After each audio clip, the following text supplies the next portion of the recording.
I love the BBC. Welcome to another episode of Beyond Beats and Culture. I'm your host and cultural commentator, Taste Dark Sage, here with my co-host, T. And we have a special guest today, Chance. How would introduce yourself to the people, man, for the people who don't know you. I'm Chance. I'm 15. I'm in school, obviously. I like music. I like culture. Mm-hmm. I like TV. I like a lot of stuff. Yeah. All right. Give us some of your favorite artists, man, that you've been listening to. Not for what we've been jamming, but like give the people a little taste of like what you like the type of artist you like to listen to. I like Ye all time. He's disputed #1 for me. Mm-hmm. Okay. I like Drake. I like a lot of newer artists. I like Griselda. I'm a big Griselda guy. I like Griselda. Okay. And yeah, that's about it. That's about it. Okay. I put you on the spot. You don't have to know literally it's, everybody. Yeah. We gotta get a general gist of what you like. Give the people what you do like. But before we get into the show, I know you guys are super excited. You saw 3 people on the panel instead of 2 today. So you're like, okay, some great conversations happening. These 2 young old heads is about to talk to the newer generation. We're about to bridge the gap of hip hop, this thing that we all love coming together to talk about. Before we actually get into it, make sure you hit the like button, subscribe. You saw the BBC boys, they uploaded a new video. You had to run to the YouTube. You had to click on that notification. And if you don't have the notifications on, make sure you put the notifications on. Make sure you comment something for the YouTube algorithm as well. As usual, timestamps will be in the description down below, as long as some of the clips from this show will be coming out throughout the week itself. So make sure you want to subscribe. In case you don't want to watch the full show, you can either skip to parts of the show in the timestamps in the description, or you can actually go to the clips itself. And in today's pod docket, we got a good amount of things to talk about. We got a good amount of albums dropping. We also got some hip hop news. Sadly, the Abby and Allen has been delayed. Lil Baby dissing Gunn and Offset, a whole bunch of stuff, mess drama happening with them, and 21 Savage and a Young Thug conversation. We are also talking about the Westside Gunn, Heels Have Eyes 2, and the Joey Bada, Lonely at the Top. We also are going to be talking about ChatGPT. Is Skynet finally hitting hip-hop? Some topics we got to talk about. And who are the potential artists that could be the future for hip-hop? Because we always talk about it. Drake, Kendrick, and Cole. Yeah, those guys are our big 3. But who's the newer generation superstars? But before we get into it, I got to ask you guys a question. How have y'all been since the last episode? B, you started off. Hey, man, I've been all right, bro. Like, I'm happy college football back. You know what I'm saying? I get to watch my favorite team, Texas Longhorns. We lost, but I also like Ohio State. That's one of the teams I enjoy. You know what I'm saying? Growing up, but seeing my Longhorns lose, I shed a tear, B. I was hurt. You know what I'm saying? Arch Manning, you know what I'm saying? I'm on Twitter like, let's go, Arch. You know what I'm saying? I'm hyped. I'm like, man, he went out there, bro. He was, all right, bro. You throw somebody out there, they first start of like a big game in the first, the beginning of the city. They put in the freaking, bro, this is your team now. Do your thing. Hey, man. He nutted up out there, B. He was throwing the, hold on. Wait, you never heard that term? All right, man. Yo, pause on that. Pause on that. That's a little crazy. I'll just say he got a little cold feet. I'll just say that. But anyways, man, other than that, everything been good, bro. It's just my team lost. I'm a little hurt. But Chance, how you been, man? I've been good. I just started school back up. It's been a little hard recently, but I'm gonna thug it out. Just started watching some new shows. Started watching JoJo's. It's been good so far. That's what I'm talking about. That's what I'm talking about. Got a tattoo of that. That's my first tattoo on me. You got a tattoo? Yeah, I got the star. I'm trying to get that. I'm trying to get that to be my first tattoo. I didn't know that. Yeah, I got a tattoo back when I was living at the last place. I thought I showed you. I don't think you. I said it in the episode before. I said, yeah, I got. I totally forgot. You could keep going, bro. My bad. Yeah. Sorry. Just got to San Antonio, see family. That's about it. That's what's up, man. That's dope, man. He's JoJo's, man. See, this guy right here, he's JoJo's stand boy. You see all this stuff in the back. Literally, this whole little, I got a whole little shrine of it, like right here. Everything JoJo. That's one of my favorite animes. I'm on part 2 right now. I'm on part 2. That's what's up. See, you on one of the GOAT parts. That's when it started ramping up a little bit, because that's that thing. What me and my wife, we left off on like the Part 3. I think so. Mhm. She even liked it, bro. That's when they started introducing a whole bunch of new Yeah. stuff in there. Yeah, she liked So yeah. But for me, it. B, What's I up, man? finally have become one. I have finally traveled to the year 2077. I've jacked in. Oh, you I gotta use that cyberpunking. terminology. Yep. Ooh, Yep. I cyberpunk. finally got it. I finally got it. At first, it was a bit jarring because you playing first person. I'm like, I don't like this. Mhm. I'm a third person guy. I'm the walking simulator guy. I like the PS5 exclusives. Mhm. Only first person game I've ever played was Call of Duty online, obviously, Right. and the High on Life game, the Rick and Morty. You know, the guy that voices Rick and or that used to voice Rick and Morty. That was the only first person. Maybe I don't think Fallout was first person either. But yeah, this is the first person thing. It's a bit jarring, but I've gotten used to it. I've gotten accustomed to it. I'm living the life in Night City. I feel like I'm one. I'm one with the darkness. I was born in it, molded by it. They just simply adopted it. Are you corporate? What are you? What are you in? Like the Street kid. I'm street from the kid. Okay. streets. Yeah. I'm from Chance, you I'm from play the streets. Cyberpunk? Man. Nah, I ain't played Cyberpunk yet. I want to play it though. I seen the anime Okay. and that made me want to play the I game. heard the anime's pretty good too. I haven't seen it. Anime really good. The They got funny me a part little is, emotional. before the anime really popped off, CD Projekt Red has contacted me a few times before. Yeah. They sent me stuff for free, and they Mhm. Chance, I got a whole new new life on this hip hop podcast. That's Yeah, he great. does. Yeah, like they've contacted me. Like they I got some artwork Yeah. for me and The Witcher universe. Mhm. I have some artwork that they sent to me about that. That's But dope. they That's sent dope. me a link. They was like, "Yo, we got this new anime coming out for the Cyberpunk game." There's like, we want you to like, show your Twitch audience this just to see what they will think. I was like, yeah, they wouldn't really care about that. Now it blew up. I'm like, Yeah, oh, you're like out on it. No, I missed out on the hype. you actually the early exclusive. I still got the email. That's crazy, bro. Because I remember when I was over there and I saw the art. I was like, CD Projekt Red sent you this, bro? He was like, yeah. Yeah, they sent me some Edge Runner. After the anime came out, they sent me some of the merch and stuff like that because it was like, yo, we like what you do. They sent me the Ronin, the Witcher Ronin manga and all that type of stuff. But that was part of my past life now. Yeah. If I'm still in the graces now. Yeah. Yeah, I probably that relationship. Yeah, he ruined that relationship. He talking about, they ain't gonna worry about that. They was like, hey, man, you sleeping. But yeah, that's all I've been doing, man. But B, let's go ahead and get to some of these news. Let's get to the news section of the show. Let's talk about some music releases and announcements, man. Jadakiss and Beanie Siegel collab album. B, are you hyped for this? Bro, I'm hyped. I don't like that song. I don't know if you heard that song they did with some little guy. I didn't like them ad-libs or that hook on that, huh? I heard a snippet of it. Yeah, I didn't really care for that. But I'm hyped for this, So we got two OGs. We got the OGs coming back into hip-hop, and now we got a collab album between Beanie Siegel and Jadakiss, knowing their history, and now years later them putting out an album. This is crazy. So yeah, I'm a bit excited. I don't know if by chance, I don't know if he involved with the Beanie and that's not me. That's not you, That's yeah. not me. Yeah. Wait, do you not like them, or is it like it's just too old for you? It's just not what I personally like. It's not like my type of music. Is that how you say it? Have you ever listened to a Beanie Siegel album? Nope. I never listened to a Beanie Siegel album. Do you want to? I'll give it a listen. Bro, I'm look from a new OG to a youngin. Check out some Beanie, bro. Like, I'm telling you, one thing about it, what I missed when I was younger, what was so dope, is that we have all this music right now, but it's so much music back there that you could just check out. And also you can just pick like, oh, this is what they get this from. This is what this sample come from. Because a lot of people like to use certain people like songs, voices, interludes, and put it in their own stuff.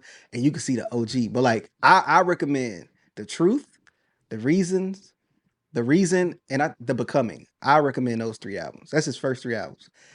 Do it at your own time. Not, you don't gotta do it now. But I'm just saying, do your knowledge.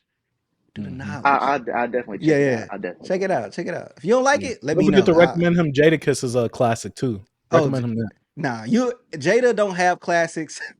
Jadakiss has dope features, locks, releases, and stuff like that. He's legendary in hip hop, but when it comes to his albums, he got some songs on there, but boy shooting bot. 20% from the field. He's shooting tour dates. Oh no, yeah, most definitely. That's crazy. Oh yeah.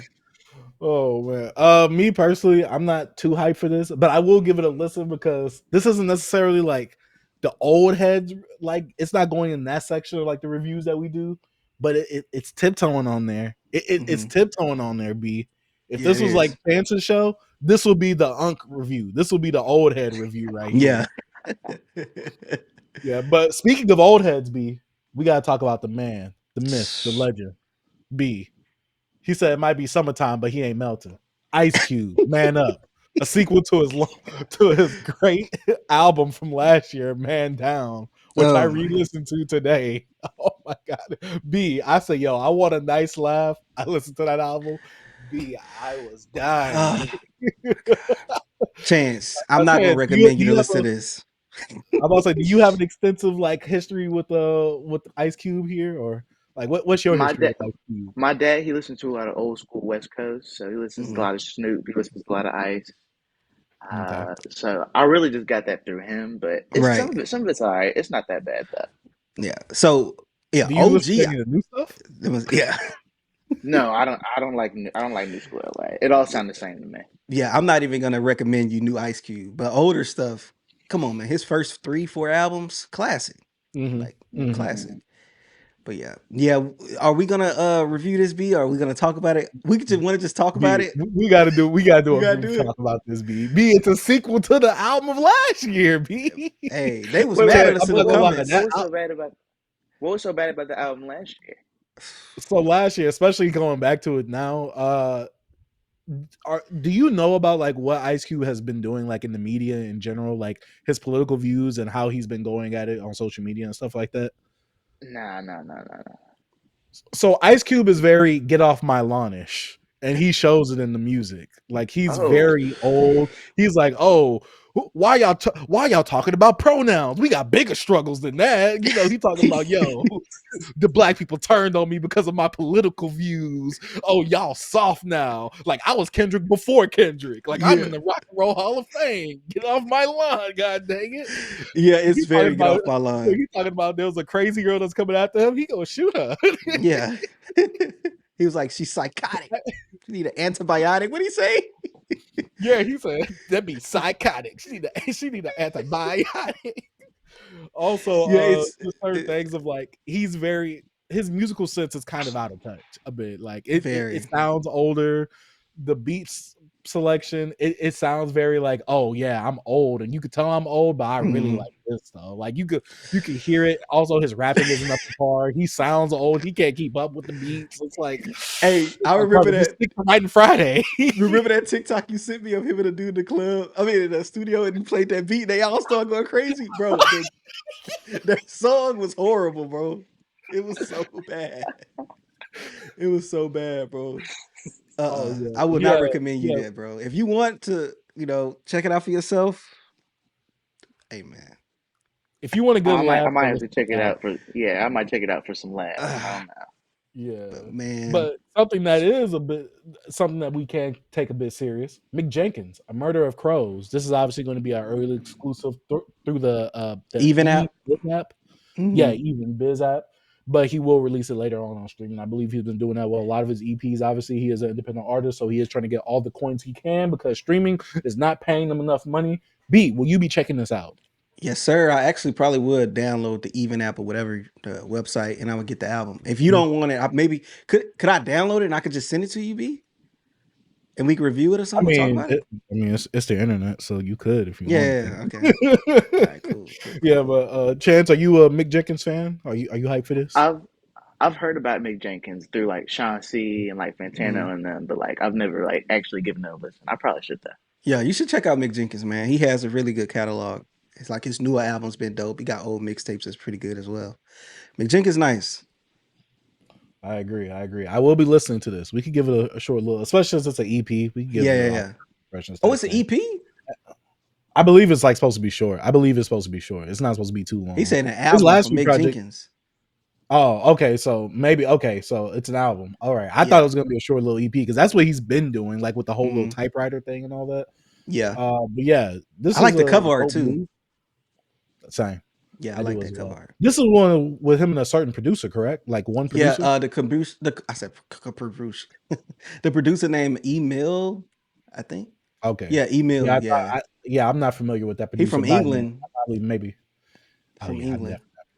I'm definitely not familiar with that. Yeah. And lastly, music releases before we get into albums dropping this week. Stove God Cooks. Good. Oh, God's favorite drug dealer coming 2025. Oh man, I put good instead of God. Oh yeah, that's my Yeah, bad. it's autocorrect, I know. But B, I'm actually kind of hyped to hear this because a lot of people have given praise to Stove God. Chance, I'm gonna be real with you. I've only heard Stove God verses and a hook from the Clipse album. I never fully heard an actual project. I know a lot of people praise Reasonable Drought with him and Rock Marcy's production. I personally haven't heard it.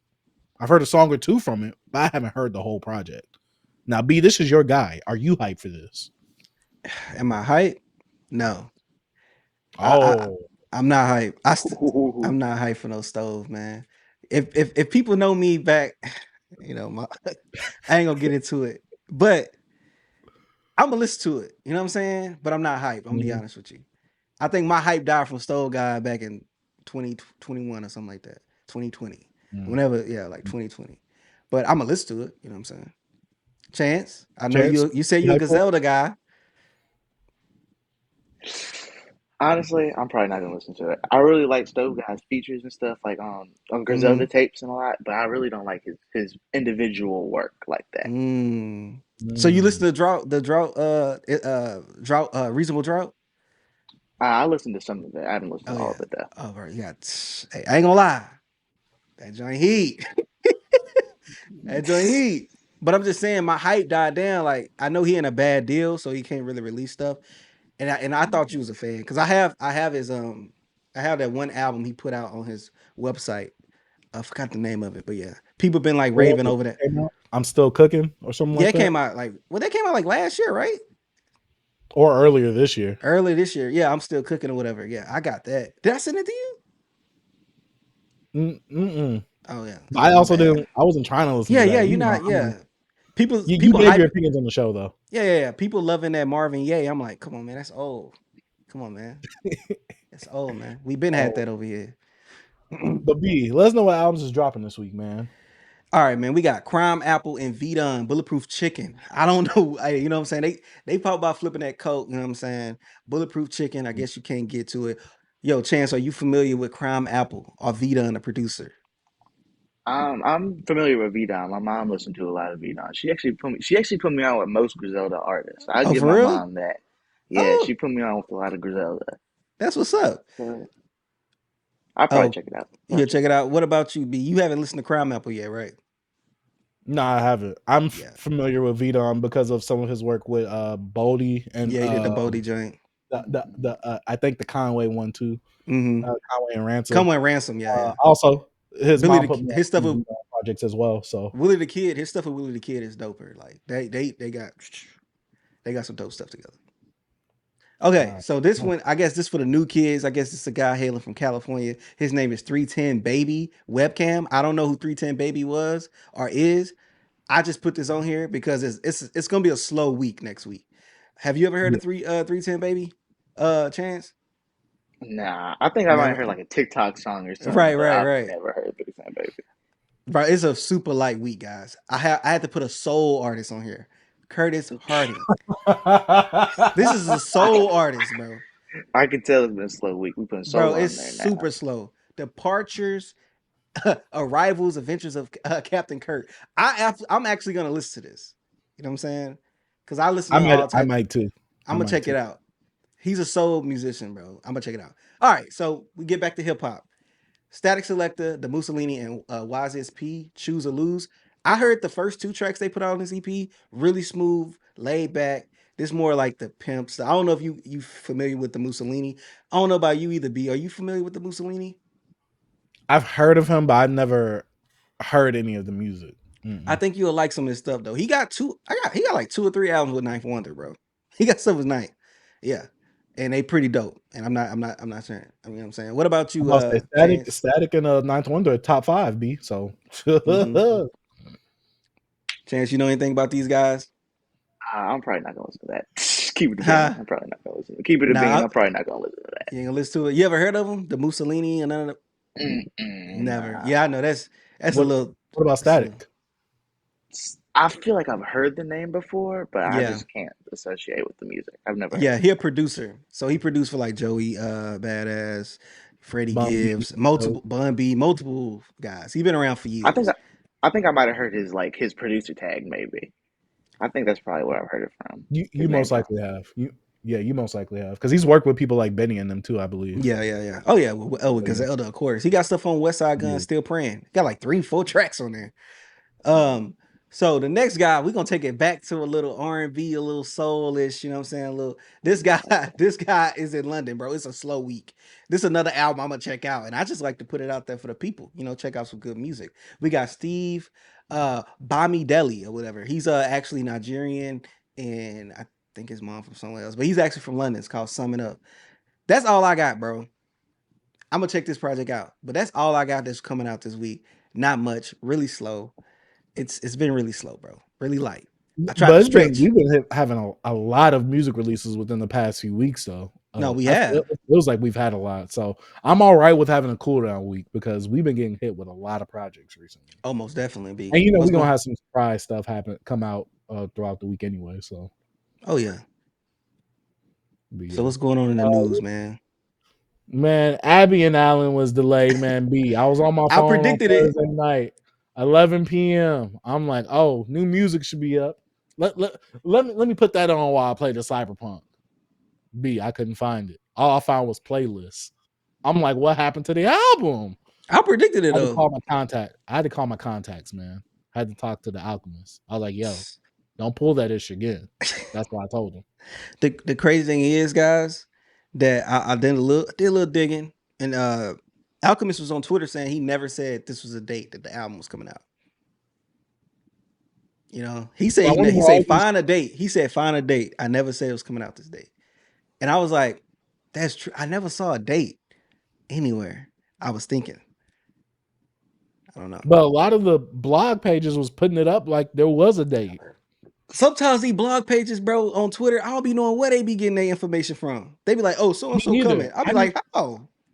I be looking for the source. I'm like, where's the source? Y'all didn't credit nothing. How Bro, do because y'all know this? they be talking to the labels, bro. They pushing this music. That's Exactly. why a lot of them be on freaking Twitter hyping up songs and albums that's trash. And they be pushing propaganda. You know what I'm saying? Sick of it. And I'm seeing it now, bro. When I go on my little nah, man, let me chill out. What about you, Chance? Are you a fan of Yeah, Erykah Badu chill out. and Come on. Alchemist production, man? Are you ready for this album or not? I definitely like Alchemist production. Yeah. I listened to a little bit of Erykah Badu. Not a Okay. lot though. I probably should catch myself up a little bit on it more. You could, man. You But got so much time. I feel like I heard you say in the last episode, you said you didn't like Alchemist production. Who said that? B. Which one? We both B's. Now B is just a Yeah. term. Oh, I'm Tevin. I'm T. Chase, I feel like you said you didn't like Alchemist production. You said it was slow. So for me, For the Earl for album, at me, least. oh It yeah, is no. some. That album to me, Voir Dire was boring. So for me, Alchemist has gotten in this very samey spot within the past few years where he's put out a lot of quantity over quality. And so there's some standout stuff within that stuff. Like, of course, he's gonna hit here and there because it's Alchemist. He has great production skill in general. But I just feel like a lot of the times, especially with a lot of the artists that he works with nowadays, when he's pushing out so much music, he's not really taking time to actually cook up some greatness. Like the Alfredo one, pure heat. The Price of Tea in China with Bodie James, pure heat. That Wire Dyer. He said it put him to pure sleep. Pure sleep. Fact. That's I like that melatonin album. right there. I like that I album. know it's too boring for me. It sounds way too samey for me. But Alchemist overall, I mean, B, you was the one that was killing Alchemist and Freddie on Alfredo too. He's the reason that he got me blocked from Freddie because Freddie blocked me on Twitter, You which is got crazy. blocked from Freddie Gibbs? Yeah, because of me. Yeah. Because I said Hey, Alfredo 2 was boring, bro. I love Hey, stop saying that before Huh? you block the YouTube channel too. Hey, it was boring. You like I Alfredo think 2? hot take. I think I might like Alfredo 2 more than I like Alfredo 1. All right. Y'all ready to end the show?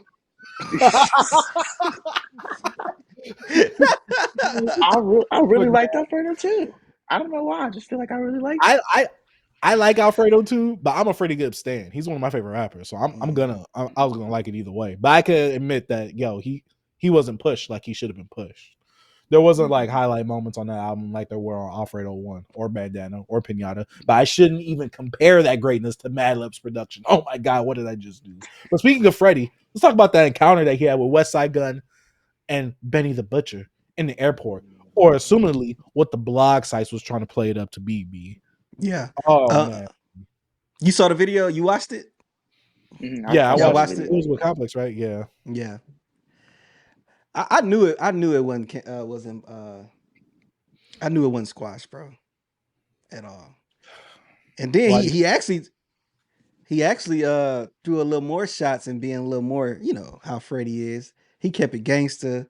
He's saying, they like wrestling anyway. Another little storyline, a little fake. You know what I'm saying? I'm like, all right, bro. All right, the niggas gonna come into excuse my friend. You know what I'm saying? The boys gonna come over there and yank you up out of another restaurant.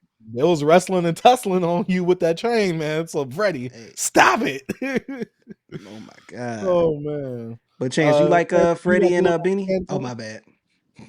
I was gonna say, would he like a little rekindling of the Griselda camp with Freddie? That's all I was gonna ask. Yes, I definitely will. I feel like definitely Westside. He makes some of his best music with Freddie. Like it's so bad to see when they beef, like because they make such good music. All three of them like together. They all make such good music together. Hey man, see he like Griselda, man. He like Griselda. It's Griselda.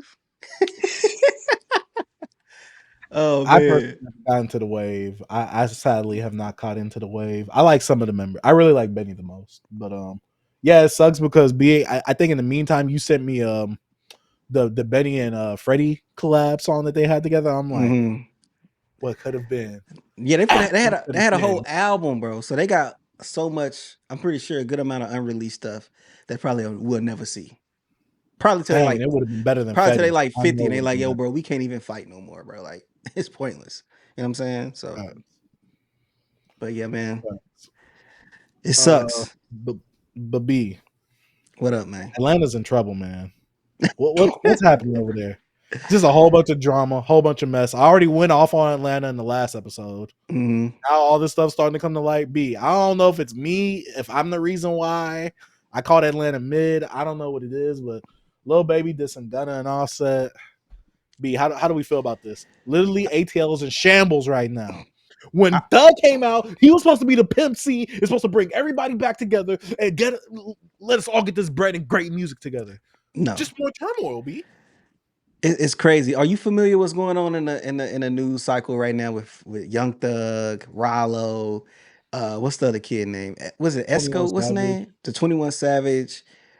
I know you're talking about, but I forgot. Yeah, his I can't name. think of his name. Yeah, Pee Wee Roscoe, Pee Wee. Yeah, Pee Wee something. Yeah. Are you familiar, Chance? What's going on with the Atlanta stuff? Definitely. Yeah, the Young Thug snitch rumors. Yeah, I'm familiar with that. Yeah. So look, man, my whole thing is I just think it's disgusting, and I feel like it's stupid, bro. Like, why are we on here talking about street stuff? Like, okay, look, you rich and you in the streets, it just don't make sense. It's like it's poor people out here that's out here starving, doing what they got to do to make it out the hood, and y'all rich people out here on Twitter, Instagram, having conversations popping up. I think record labels. I think a lot of these. You see a lot of those pages on Twitter. All of them in cahoots, bro. Why is Kirko posting the freaking video? The videos of the phone calls, recordings. Let's talk about the music, bro. Like, why are they talking about this stuff? This is just bad. I don't like this stuff. I think it's sickening. I think it's nasty. I think it's like Young Thug is super immature, bro. I don't really care for Young Thug. I don't know why people thought that he was gonna come out and be mature. I'm sorry. Young Thug is overall, bro. I hate to say this, but the nigga's an idiot, bro. He never been nobody you can watch on the interview and actually like, dang, Young Thug actually said something really intelligent. Like profound. He actually got me in and he's so profound. No, he on there, like, bro, you ever listen to watch the Young Thug interview, bro? Sadly. Have you? Man, bro, I'ma chill. Cause we got guests. We got a guest. You know what I'm saying? And I want to say some other stuff, but I'm a good guy. And I'm gonna relax. But all this stuff is disgusting and is bad for the culture and it needs to stop. And I don't even know why people are so why people really care for this, bro. You can hold up, you got Whack 100, academics, you got what's the other dude? Rollo, 6ix9ine, all in like a conference call, a Zoom call, talking about the beef. Talking about snitching. Like this is B, that's stupid, Culture bro. United. B, what you talking about? That's Culture United. B. Bro, that stuff is disgusting, bro. I don't like this stuff. It's really making me really, bro. I don't even like getting worked up like this, but it's pissing me off, bro. I'm not even gonna lie. I don't like it. I hate to say like this, B, but literally, hip hop has turned into wrestling with all this beef, with all this drama. There's a whole storyline happening. Instead of loving hip hop just being a TV show, it's now actually affecting the music. That's the worst part about this all, B, because all this drama talking about I wasn't even really mad at Gunn until everybody else started turning on him. Now I gotta be Yeah. mad at him too. I'm like, what? I'm like, It's just crazy, dude. And then like Lil Baby with this disc that's supposed to be coming out on his album, possibly. Like, man, nobody care about this, bro. You trash. We don't care about your album. We don't care about you dissing Outset and Gunna. Like, who cares? I'm sick well, of it, bro. hey, I gotta ask you, your age group, your demographic. Do the people still listen to Lil Baby outside? Do they still listen to Lil Baby outside on their phone speakers and all that? Do they still do that? I'm not gonna say little baby, but I got a friend. He's like religiously thug. Like he loves thug. Mm. He likes a lot of old thug. I like a lot of old thug too, but I'm mostly a thug guy. I don't. Little baby fell off in like 2022. He ain't been good. He ain't been good. He ain't been good since his debut. Jeez. Oh, well, hold up, brother. My turn exists. Let's not be Oh no, no, disrespectful. my My turn, turn my is turn. still. I meant to say my turn. Yeah, I meant to say my Oh, turn. okay. You good, you Okay, good. my turn still exists. Yeah, Yeah, but to them, I don't like yeah. none of that stuff. See, you're a hater. That's why. No. But yeah, I don't know what it is with Thug. You know, I thought he was gonna become one of them elder statesmen, especially with all the, the Thug babies and clones that he has. I would have thought, let's be a little bit more mature. I got a voice in this space of hip hop. Let me say something because at this point, I don't want to say Thug is in the same place Gucci was, but it seems like he is in that place of where Gucci was during the blog era, where he has all these babies and like what he says kind of goes, but except people do not respect Thug. Ever since Thug has gotten out of jail, the respect for Thug has declined severely. The stock in Thug has declined severely with his release with Future, which didn't do well at all. Him being on Twitter, all these little recordings coming out, the music coming out of the ATL scene, especially with his babies, is coming out to be mid. The stock is dropping low B, with Thug, man. I'm gonna tell y'all something that's so true to me. And it's something that's a fact in my life. And Mm-hmm. my anecdotal experience. Every nigga Mm. named Jeffrey is corny, bro. They all losers. Mm. I ain't met nobody named Wait. Jeff. We got a homie What? name. We got a homie name that, don't we? Nah, we ain't got no homie named Jeffrey. His last name. That's different. First name Jeffrey, bro. Okay. I'm down with it. I'm down First with it. name Jeffrey. I have a cousin named Jeffrey. Cornball. I love you, bro. Uh I do a Jeffrey in the hood. Corny, doing wild stuff. You to cut people hair, but nobody care about you. Corny, bro. And it's more of them. These Jeffreys needs to be Mm, stopped. Yo, Young Thug, mm, man. Just relax. This dude all on Twitter trying to explain himself about snitching. Tell my, oh, my bad. I mhm. accidentally gave them like, oh my, like, come on, bro. This is not that deep. I shouldn't Hey even be. B, What's up, man? Negro snitch every day. B, Negro snitch Facts. every day. Bro, we knew he was snitching when hey, bro, if you saw the video, bro's like, they brought this man a bologna sandwich. And he was like, y'all can't get nothing from from outside the jail. Like, all right, bro. He know he about to talk. He said, man, I want some Wendy's, man. Give me a 4 for 4 or something. Like, come on, man. Y'all want the good What for deeds. four? Give me Look, a you four want me for to four. talk? Nah, hey, they was gonna give him a 4 for 4, B. He gonna get him some nuggies, some little nuggies. You know what I'm saying? A bacon and cheese little burger, and some Mhm. fries and a drink. That's it. B, have you ever seen the movie American Gangster? Chance, have you ever seen them clips on Yeah, I TikTok of seen it, of course. Denzel Washington in the interrogation Yeah, scene? He's yeah. doing that stuff. That's me. Mhm. Get that Wendy's out my face, man. Put some Whataburger in front of me if you want to talk. Oh, you wanted some You Whataburger? want me to talk? Put some Whataburger and some Canes in front of me. That's how you get me to talk, man. Hey, bro.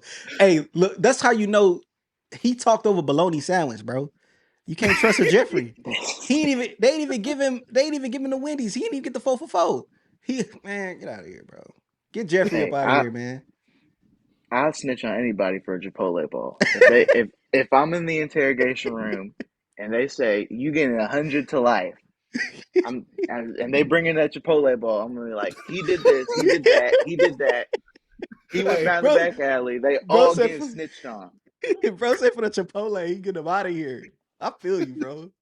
Hey, I'm getting everybody out here for nothing. Just give me some water. Y'all like I ain't going to jail for nobody.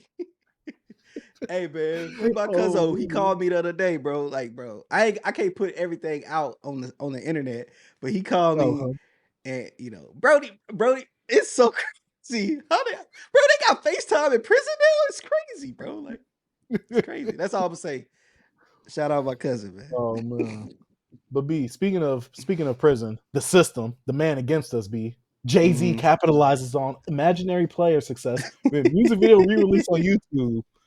B, this is all I call this smart marketing. That's all I do. B, we have to see the difference between the 4.6 and the 4.0. That's all we have to see right now. B, you got to remind us. Bro is a master marketer, capitalist at its peak. Jay-Z, top tier black capitalist in the world. Chance, I don't know that you get to listen to the Cardi B Imaginary Players remix, like rework or sample, whatever. Nah, I don't really care for Cardi B like that. I ain't listen to it. Do you ever heard the Jay-Z original? Maybe I think I have. Yeah, I think I have. Hey man, do your Jay-Z knowledge, man. You gotta know the imaginary players. But anyways, Jay-Z put out the music video. Everybody's talking about the Cardi B version. Not right now. It's kind of died down. But they was. So he dropped his on YouTube just to go like, hey yo, this the real one. He kind of stepped on her release. Like he was like, because his stuff started going up. Like when hers came out, people started talking about his again, and it started going up in the charts on iTunes and stuff. So I'm like, Jay-Z, he's like, oh yeah, this is gonna benefit me. Nobody gonna care about her. And B, funny part is, he didn't have to really do anything. All he had to do was download the video and re-upload it. That's all you had to do. Hey, copy the description and everything. Put it under that. The work is already done. B, that's the easiest money scheme. B, you know in the video game where you go into the game, you got a money glitch. That's that right there. That's the money glitch right there. If Chance is not familiar with Jay-Z capitalistic, like his powers, you know what I'm saying? He said he had a line when he goes, "How I'm supposed to help the poor when I'm one of them?"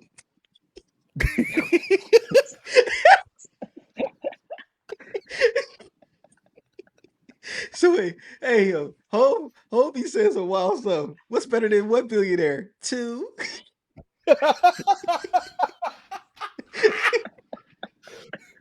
Hey B, he's an imaginary player. He's fake. What are you talking about?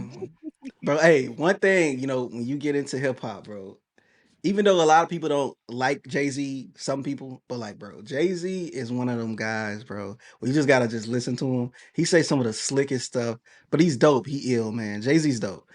Even when, he got his mainstream stuff that's like, the Annies and all that, Hard Knock Life, but his B-sides is crazy. Like he got songs on the album that his albums is always like was dope. Like he got bad albums, but he got some dope albums, man. Jay-Z's just nice with it. But yeah, man. Let's get into this. Oh yeah, my bad. I got something important to ask y'all.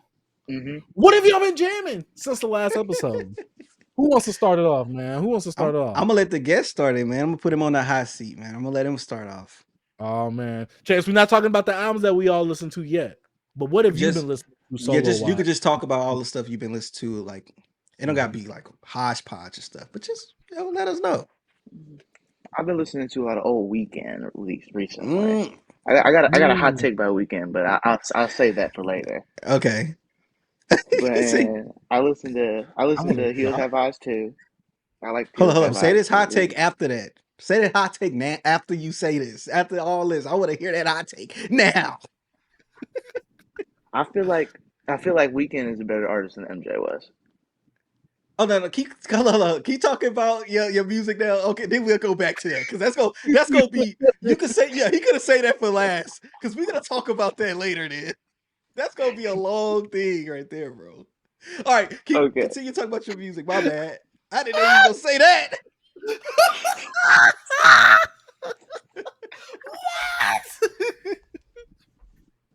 Oh, we Okay, starting up hot, baby. This is the young generation. Let's go, Chance. Let's go. Let's go. You I been like to listening hear to it. Hills Have Eyes too? What's that? Hills Have Eyes too?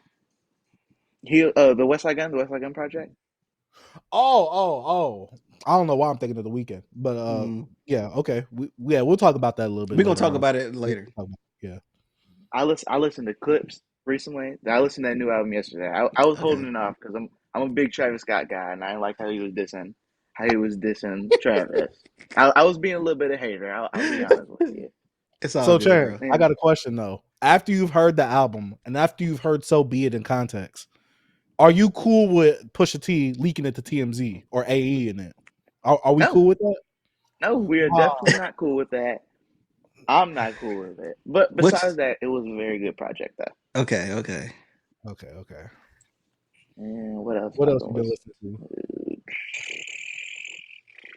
Also, as someone who is new listening to the Clipse, did it make you want to go to their back catalog? Did it make you want to listen to some of their solo works? Yeah, for sure. I was wondering, does Malice have any solo work? Because I really like Malice on that stuff. He's nice. His older stuff, well, his solo stuff is like more of him and his like Christian bag. So he more like he's not in his No Malice. dope selling that. He's not Malice. He's no Malice. No, Oh he's yeah. Yeah. So it's a different different bag. Yeah. You What got else have I anything been else? listening to? This isn't hip hop, but I've been It's listening to how fine, bro. Radiohead. I've been listening to how to Radiohead recently. That's what's I listened up. to like in Rainbows, OK Computer, Right. a lot of that recently. Classics. hmm Since you said you've been listening to a lot of old Weekend, unlike just Weekend, what's your favorite Weekend project? Favorite Weekend project? After Hours. I really like After Hours, but I would I go told you that's the older. best one, B. Older, I would probably say it's generic, but House of Balloons. Yeah, House of There's Balloons. like there's not one bad song on that project. It's every I song agree. in there is amazing. I agree. Dang, So AB. when did you? What? Hold on, Go my ahead. bad. Nah, keep going. Nah, ask a question. I was just gonna ask him when did he get like? What was the first Weekend project that got you in the Weekend, and what made you want to go back to the catalog? Because I'm very curious. Because for our generation, me and B right here, we kind of grew up on the Weekend, so we saw his growth, you know, from his first project to like the trajectory that he's at now. So, what is the project that got you into him and be like, okay, let me go check out his previous stuff? To be honest with you, it was probably After Hours. The red suit, all that. It was like it was very interesting to me. I really wanted to go back, listen to all of that, just like and Kissland too. I also like Kissland. Kissland is one of my favorite Weekend projects. Okay, I hate Kissland. Yeah, I thought it What? was. I I have it on hate it, vinyl. bro. I I have do it on not vinyl. like I thought it. it was fine. I used to have it on vinyl, but I got rid of it. I don't know. I just don't like Kissland, man. Like it was just so like at the time I'm more of I'm a purist, bro. So like what he gave me in the trilogy and then you go into Kissland, I was kind of thrown off a little bit because I feel like Kissland is a little bit like an extension of trilogy, though. it I didn't kind feel of that feel way to like me. If I go back, it's a maybe because you know you listen to it as recent. I haven't listened to it since like 2013 since it came out. So I'm still holding on to how I felt about it when I was 19 years old. yeah. Maybe it was because I listened to it like back to back to back to back. Like maybe that's probably why I felt like that. Yeah. Yeah. But you want to go B or you want me to go? Cause you done? You don't have nothing else that you No, listen I don't to? got nothing else. I don't got nothing else. Okay. You want to go B or you want me to go? Which one? Yeah, I'll go. I didn't really listen to much besides what I usually listen to. Like I said earlier, I listened to the Ice Cube album from last year, Man Down, because I saw that the Man Up vinyls went up for pre-order, and I'm like, he announced the new album, and it's supposed to be a sequel to this. I'm like, yo, what are we getting with this album? So I listened to Okay. Man Down. Check out our review for that if y'all haven't seen the review, if you haven't listened to the album, or if you have listened to the album, you want a good laugh because we've gotten told that we're very disrespectful to the old heads, which hey, I gave him his praise at the beginning, but you gonna get these jokes on this show though. But yeah, if you want a good funny time, listen to that album. Ice Cube is out of his mind a bit. Also listen to the new Shay Noir project, which Shay has just been dropping consistently. It's a 8-track project. It's in collaboration with the other guys who are the producers on this project. I like some of the production on there. I thought that was really good. B, did you hear it as well? Of course. Of Oh yeah, course. yeah. Come on, B, let's talk about it a little bit. Then let's talk about it Yeah. a little bit. Hey, I'm not gonna lie. This might be my last project from Shay. Where I'm like, all right, cool.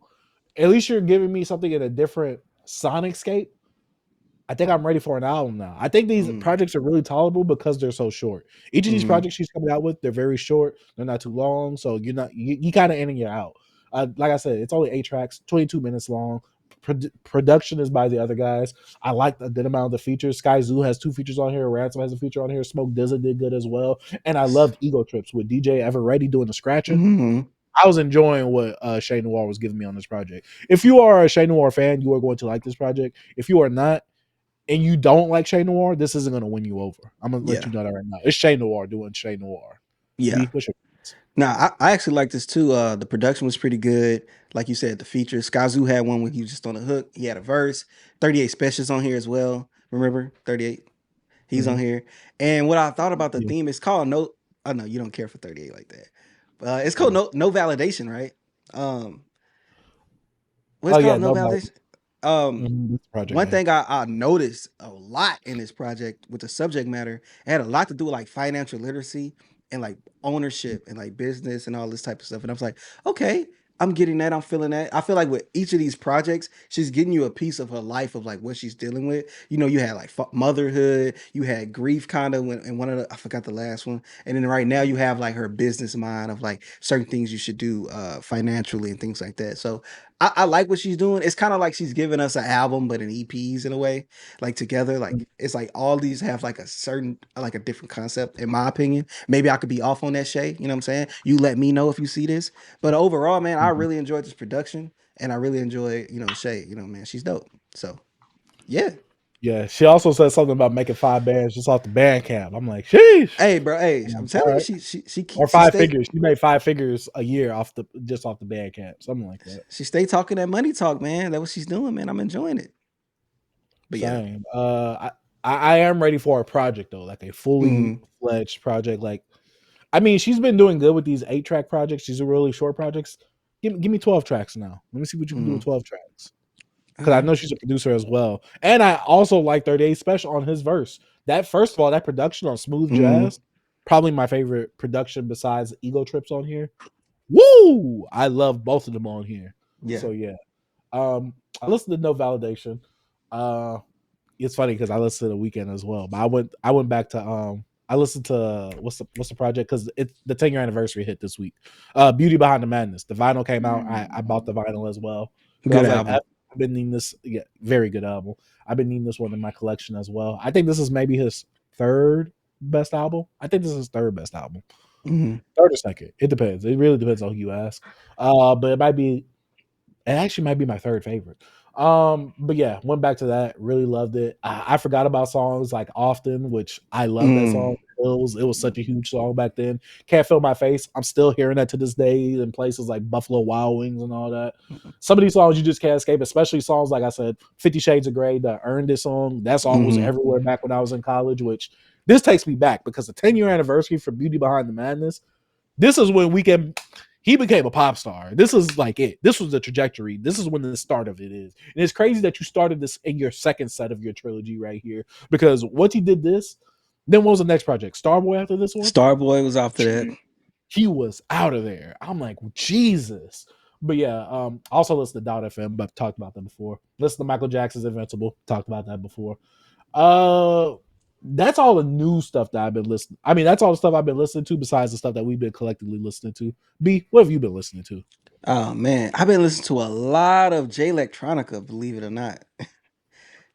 J Yeah, man. Electronica, Harmonica banana. Yeah. So J Electronica, bro, I was up on the hype back when I was by Chan's age. Like really heavy. Because if people don't know, I have some links to J Electronica. When I got introduced to J Electronica, I was like, I had to be like 13 or 14. I was young. And I wasn't into hip hop like crazy then. I was more stuck into, the South. Me being from the Houston area, hearing nothing but stuff like that. Just I was a little baby. So when I got introduced to Jay Electronica, I didn't understand this. I just knew he was just a dope rapper and stuff. And I'm like, I don't get it. So when I got 15, I started downloading some of the stuff, listening to it. I'm in it. But now I'm an adult. I'm grown. I'm like, let me listen to more Jay. And bro, Jay Electronica is like one of the most underrated, overhyped at the same time. You know what I'm saying? He was dope, bro.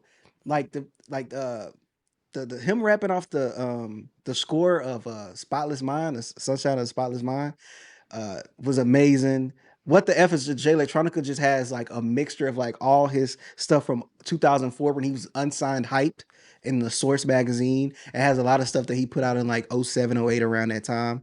And just listen to all these unreleased tracks that I forgot about, like Jazz Bataz, his Guru tribute, and then listening to the Ghost of Christopher Wallace. Bro, Exhibit A, of course. I'm just going to listen to all this stuff. Even Attack of the Clones. I'm just like, man, I forgot about this stuff. And listening to it now in present day, it still holds up. And one thing I didn't get to listen to from Jay Electronica that dropped was the Act Two, the album he put out right after the Written Testament.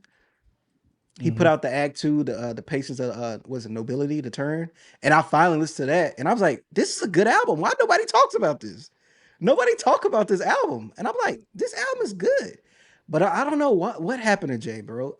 He was supposed to be one of the greats, but he just never put out music. I met think Jay it's wasted Electronica, I potential. think a few times. Oh, you did, B? Yeah. He just said that so casually. Yeah, No, I met him a few times. I met him a few times, but it's like I never really Wait, got to talk to him about his music. What? you met Jay Electronica? Yeah.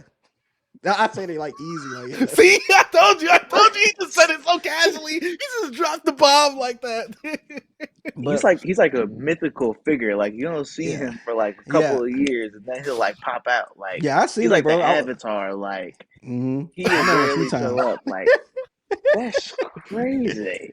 Yeah, bro. I shook his hand multiple times. Second time, he act like he didn't remember me. I'm like, come on, bro, we met. Hey, but hey, B, he made Exhibit C and he forgot all about you, B, because come he on, went off man. on that song. Exhibit C. Yeah, he was. Hey, man, Jay Elect Hamaka. Hanukkah Ramada, Hamada Hamaka, hey. Zabada. He be doing all that. And another album I listened to, we're gonna move off from Jay because I can have a whole thing about Jay Electronica. I might make a video about it. But I listened to Blood Orange, what's it called? X's Honey, the new album. Amazing. I need more listens to this. It's just like a hodgepodge of just all type of music. It's listed as alternative. You got R&B here. You got a feel of house music. You got some of that London and just I don't know. It's just great music, man. And it has multiple features on here from like singers, poets, different musicians, different producers. It's just a musical album. It's like classical black music, you know what I'm saying? So what else does I listen to? I think that's it really, because I listen to like some soul stuff, like some Bobby Caldwell. I listen to little GQ, you know what I'm saying? Some Delphonics, but that's it, man. I listen to a lot of older stuff, man, but more Jay Electronica all for the last week. Just listen to Jay Electronica. So I that's need to all I listen got. to a written testimony because I still haven't heard it. You haven't Heard it. listened to Written You Testimony? haven't listened to Rest in Time? I've heard songs here and there because it popped up in my Spotify algorithm. I'm just like, something is throwing me off with this because I'm like, is Too this much a Jay Jay-Z? Electronica album or is this a Jay Electronica and Jay-Z album? Like, how am I supposed to approach this album? Both of their 'Cause I albums. heard Jay-Z is a feature on like every single song. Mostly, yeah.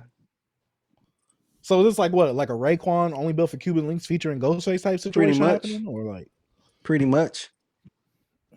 I guess my thing with Jay Electronica, wasted potential. Because it's like you should have been dropping. Like you should have. He was the one guy, especially coming out of the blog era. It's like, yo, Jay Electronica is one of them ones, but he never dropped one of them projects to be solidified as one of them ones. Yeah, He's he now waited too late. what if one of them ones? He's what if one of them ones at this point. He's a big what if. He's like one of the biggest hip hop what ifs. And he's still here. It's not like he died. It's like yeah, exactly. He's just like, yo, I'm gonna go mess with a rock but, child. You know what I'm saying? I'm gonna make all this money over here, mess with it. but see, the thing is, B, it's like he lost that time to really like for us to really see the growth behind Jay Electronica as an artist through his artistry. That's the main thing for me, because he is still alive, yeah. But imagine what we would have got him from the blog era, dropping. He could have been dropping. He could have been on a Kendrick Lamar schedule where he drops every 5 years. I at least would have been cool with that. But it's like you only drop. He only has one project on Spotify, one. That's a And weird it came out testimony. 2020. Yeah. That's insane to me. But yeah. Shout out Jay, man. Shout out Jay. All right, guys. So what do you guys want to start off with talking about? We need to talk about the Joey Bada first or the Westside Gunn?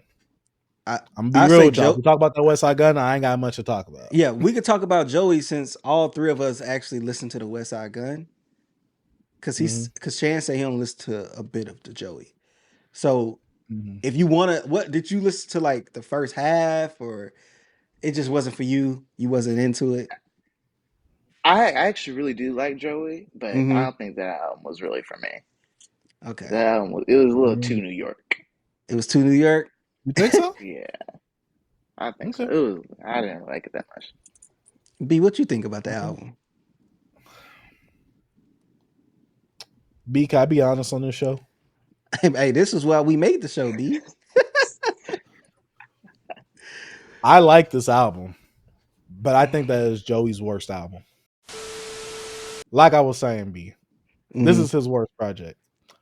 And I'm not saying that this is necessarily a bad project, but this isn't a great project for Joey. This is a good hip hop album, but as a Joey project, especially when we look at his discography, because we talked about a discography like a year ago when I was talking about me revisiting his catalog. This is before the beef, guys, because we actually seen Joey come out 1999. He dropped that. We've seen his growth up until now. To see 1999, then Summer Nights, which is the EP, is the only thing that's up on the streaming services. If you want the actual mixtape, you're gonna have to go on some sites. Just look it up on Google.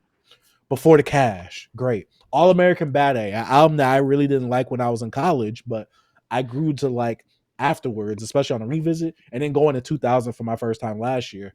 I thoroughly enjoyed Joey's catalog. I still enjoy it now, but I think Lonely at the Top. I'm glad that you gave me this preface, B, like a few shows ago. This is the project before the album, and you could definitely feel this because conceptually, this album is lacking compared to Joey's previous projects. Now, the reason I like this, and we talked about this before, B, hip hop is missing those great songs. Hip hop is missing great songwriters. We're missing them anthems, them boppy songs. And I think Joey took a note of this during his beef with Rayvon and the whole West Coast, because he's gotten on more bouncier production. And it's not like he's never been on bouncy production, but this is definitely like different compared to what he usually goes to. Obviously, there are some things that are reminiscent of what he would usually go to. Stack Select has a few production credits on here as well, which I love those songs. But going over this project, I first hear Dark Aura. I didn't listen to none of the singles for this project, not even the one with Rhapsody and Absol, who was one of my favorite rappers. I go into Dark Aura. I'm like, all right, this is cool. Okay. Then we go to Swank White, featuring Westside Gunn. I believe there was I don't remember if there was features on here or not, but I don't remember looking at the features as I was going through the project. I'm like, all right, Swank White, cool. I'm like, I'm not gonna lie though, if this album stays in this vein sonically, you're gonna get bored the whole album. Yeah. And B, it's like he read my mind because Super Flea came on. I'm like, all right, you want to channel your inner Jay-Z? Because this feels like a Jay-Z track. And then we get to High It gave me Roller. Pharrell production, like with like Khalees or something. Like it gave me that feel. Yeah, it definitely gave me more like yeah. Then we get to High Roller. And I'm like, all right, now you channeling Fabulous to me. I like A$AP Ferg's verse, but I feel like it just wasn't A$AP Ferg enough. And I feel like A$AP Ferg has had this change over the past few years where I'm like, all right, cool. Ready to Love, another Fabulous S track where I'm like, all right, this feels like the radio track right here. BK's Finest. Now we're getting the posse cut track. Him, Rome Streets, Kai Cass, CJ Fly. I enjoyed everybody on this track. We got this is where we get to the part of the album, Underwater, 3 Feet Away, and Speeding Through the Rain.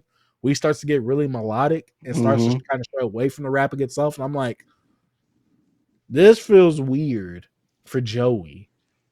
I'm a Joey fan, but I'm like, this feels different. Then we get to Still. Hold on. Before you go, you don't think that on American, what's it called American Badass, he All wasn't American doing. Bad A. He started getting like songwriting, more melodic on that album as And well, but remember, I not said in. that. Remember, I kept saying that was a departure. I felt like that was a betrayal to what he was previously doing. Of But I course, of said, but course. going back to that is just like a project on its own. Great hip hop project. Great, especially thematically and conceptually. Great hip hop project. But for what Joey usually does, I'm like, All American Bad A isn't really what Joey usually does Yeah. when you compare it to all that. But like I said, still, I really enjoyed that. Rhapsody, I believe, was only on the hook, correct? On Steel. Yeah. I don't Yeah, she was remember just her on the having a hook. verse. She was just on the hook. Okay, yeah. Because Absol had a really nice verse as well. And I'm like, I don't want to say it did a disservice to Rhapsody, but I would have loved to have heard her have a verse on the song though. But I mean, she's on the hook, cool. Then we get Lonely at the top, and I'm like, all right. Project is 11 tracks, 39 minutes. I felt like this project, it's not an identity crisis, but this wasn't Joey. Like, if I was new to Joey, I wouldn't have felt like I would have gotten to know Joey through this. A lot of this project feels very surface level, very common hip hop trope level. Like it doesn't feel like a person. Like this feels like a project that you just try to throw songs out and you trying to catch one now. And coming off of the beef, you had a lot of steam rolling, and this project would have been better released during the summer because maybe, just maybe, even though I don't believe it, he could have had a little song playing on the radio during that time to give us a little summer song. But this coming out right now, these songs right here, he kind of reminisces a bit over the beef right here as well, but he doesn't really go into it in depth like that because he's moved on since. I just don't feel that Lonely at the Top energy that he's trying to give us throughout the project or throughout the song itself. What is this top that you're speaking of that you're so lonely at? Because I didn't feel it. You know what I B, said? I would like to hear your thoughts. I'm gonna keep it short and sweet. I didn't really care for this. I like 4 tracks on here. And like you said, the whole identity crisis thing, Joey is hinting at going through things, having to have his gun while he's driving. And I'm like, what are you going through? I feel like you still think you unique from the Power Show. I don't know if this is the Joey that we grown to love or no. Like, what are you going through? Okay, and when it comes to like trying to do the singles, the Super Flea, the song with Ty Dolla Sign's Ready to Love, I understand it. They're not hits to me. Yes, they're like great value hits. Like, and also it's a little bit too late, especially for the song with Ty Dolla Sign. I don't know what you're trying to go for here. BK Finance, I liked it. Underwater was cool. Swank White with Westside Gunn, cool. Dark Aura, cool. All other tracks, I really don't care for. It's all solid. It's all mediocre to me. None of this brought me in. Like nothing. I feel like Joey Badass, like you said as well, B. Identity crisis. I still don't know who you are right now. Like, bro, you have I know you're a father now. You feel to be married, you're engaged. I didn't get none of that. Like, yes, you talked about little romantic things, like with love track, but it was more generic. It was more like, let me just say this to get a hit out. Let me just say this to put this song out. And like I know it's the mixtape or the album before the album. This didn't give me hype for the album. You know what I'm saying? So I needed something that I could hold on to. And this was nothing. To be honest, I didn't even like the way Joey rapped on some of these tracks. It felt a little phoned in. Maybe I know why the label didn't really push this project. Because they really didn't. And they didn't want it to be out. They were just like here, nigga, put it out. That's how I felt. And that's how this album felt to me. That's it. I didn't care for the Steel song. I remember hearing it when it came out. I didn't care for Absol verse. Just didn't care for it. It felt like a force because we coming out on a tour. Let's put a song out. And I just didn't like it. I didn't even care for the production for it. So yeah. Lonely at the Top, I didn't like that ending song at all. It felt too boring. The production didn't hold me. Joey, I'm very disappointed in this project, bro.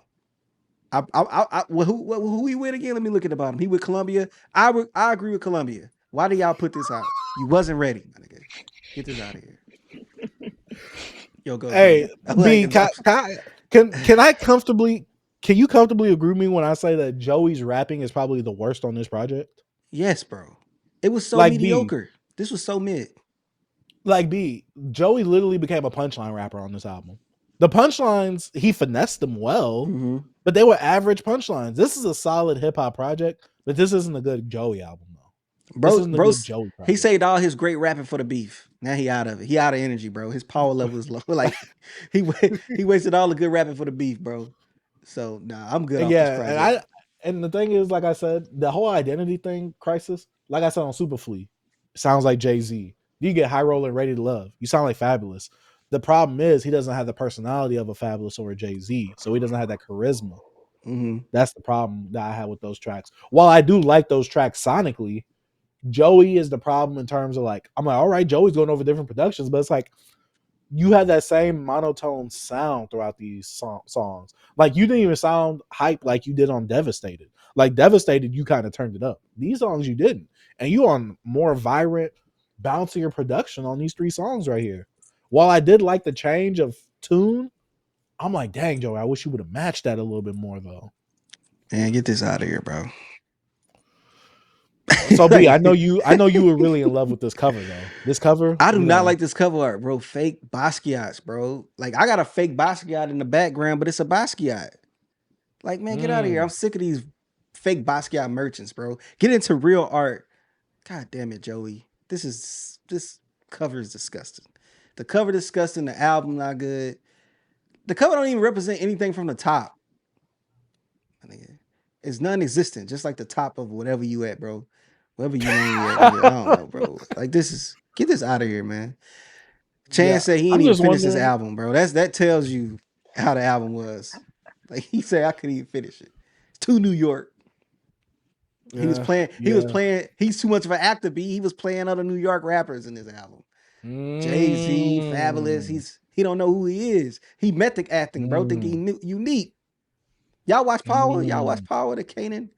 I haven't, but he was in the Wu-Tang show though. Bro, for the even first dressed season. like He was Jizza, I think. No, not Jizza. He was what's that boy's name? He was who was Joey in that? Inspector Deck. He was Inspector Deck. Yeah, he's Inspector Deck. Just like how we let me stop. No shots at Inspector Deck. To give a summary, Joey, disappointment. Good hip hop album, but not a good Joey album. I'm not even closing thoughts on this. I'm not even gonna say this was good. This was lackluster. You need to, for a rapper like Joey Badass, bro, for someone that's not in the spotlight when it comes to rapping, like you're more on our little TVs and our phones, you gotta come on solid. You gotta do something better than solid, something more than lackluster. You gotta come on with it. You gotta let us know why you're here. Like when you was doing that rap battling in West Coast, we was all rooting for you. You did your thing. And then you put out this, I'm disappointed. So that's all I gotta say. Yeah, that was Joey Badass, Lonely at the Top. Let us know what y'all think about this down in the comment section down below. But now it's time to talk about B's favorite rapper and something also that Chance listened to. Westside Gunn.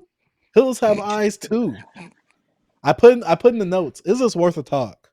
Because goddamn, Westside Gunn been making the goddamn same album for I don't know how long. This is how I feel. As a non-Westside Gunn fan, I don't get it. And then the fact of he reels me in with these rants, B, because when you rant, B, you make me feel like you're passionate about whatever you're talking about or what you're about to try to go into. And so I'm like, you know what? I didn't enjoy Still Praying. B, I know you heard the 12 dump. I was like, all right, I skipped 12 dump. Let me go to this. Hey B. B, Let's start. I can't. Let's change.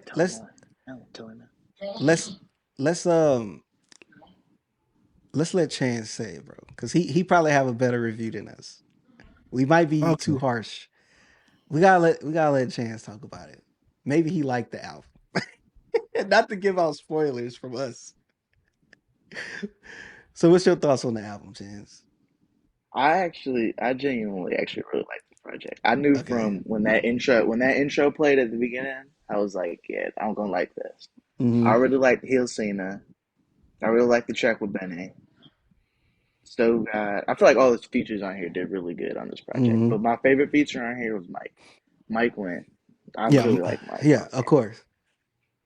And yeah, Mm-hmm. I feel like there's nothing else to say for me. The production on here was really good. Mm-hmm. I just Just really liked it. So what about Westside Gunn that brings you in to Westside Gunn, especially as a younger listener of Westside Gunn? It's unique. Like I don't think I find anything from Westside Gunn that I'll find in any other artist. Like I feel like he's just different from every other artist. Okay. And the production also. I like the production a lot. Okay. I've been listening to Westside Gunn since 2015. You about to break his heart. God. I know that's 10 years, right? That's a long time. I was Don't worry, 20 Chaz. He's pretty old. I was 21 years old. He was about 50 during that time. But go ahead. So nothing is unique anymore to me. I got fatigue on this stuff. He put this album out before, Chance. You heard Fly Guy, right? Yeah, my God. Bro, I can't do it no more. I can't talk about it no more. And I'm not trying to crap on Westside Gunn, but like you said, when he comes to those rants, he get on those rants. This is high art. This is high art. Hey, yo, this is high art. Look, he get on there. This is different. Nobody's putting out an album better than me. Y'all still talking about these bum rappers and not my album. And I'm like, Wes, you've been putting out the same album since 2015. You tried something different with Still Praying. Well, not Still Praying. With what was the one after? It was kind of like Pray for Haiti 12 cover. Dump.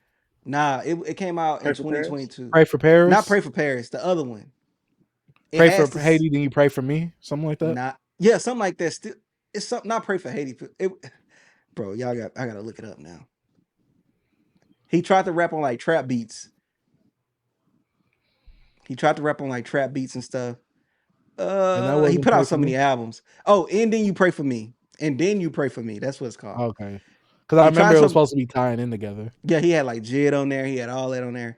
Bro, look, he tried something different with little trap stuff. But I'm sorry, man. I'm done. I'm no longer talking about Westside Gunn, Conway the Machine, Benny the Meat Cutter, ever. I'm done.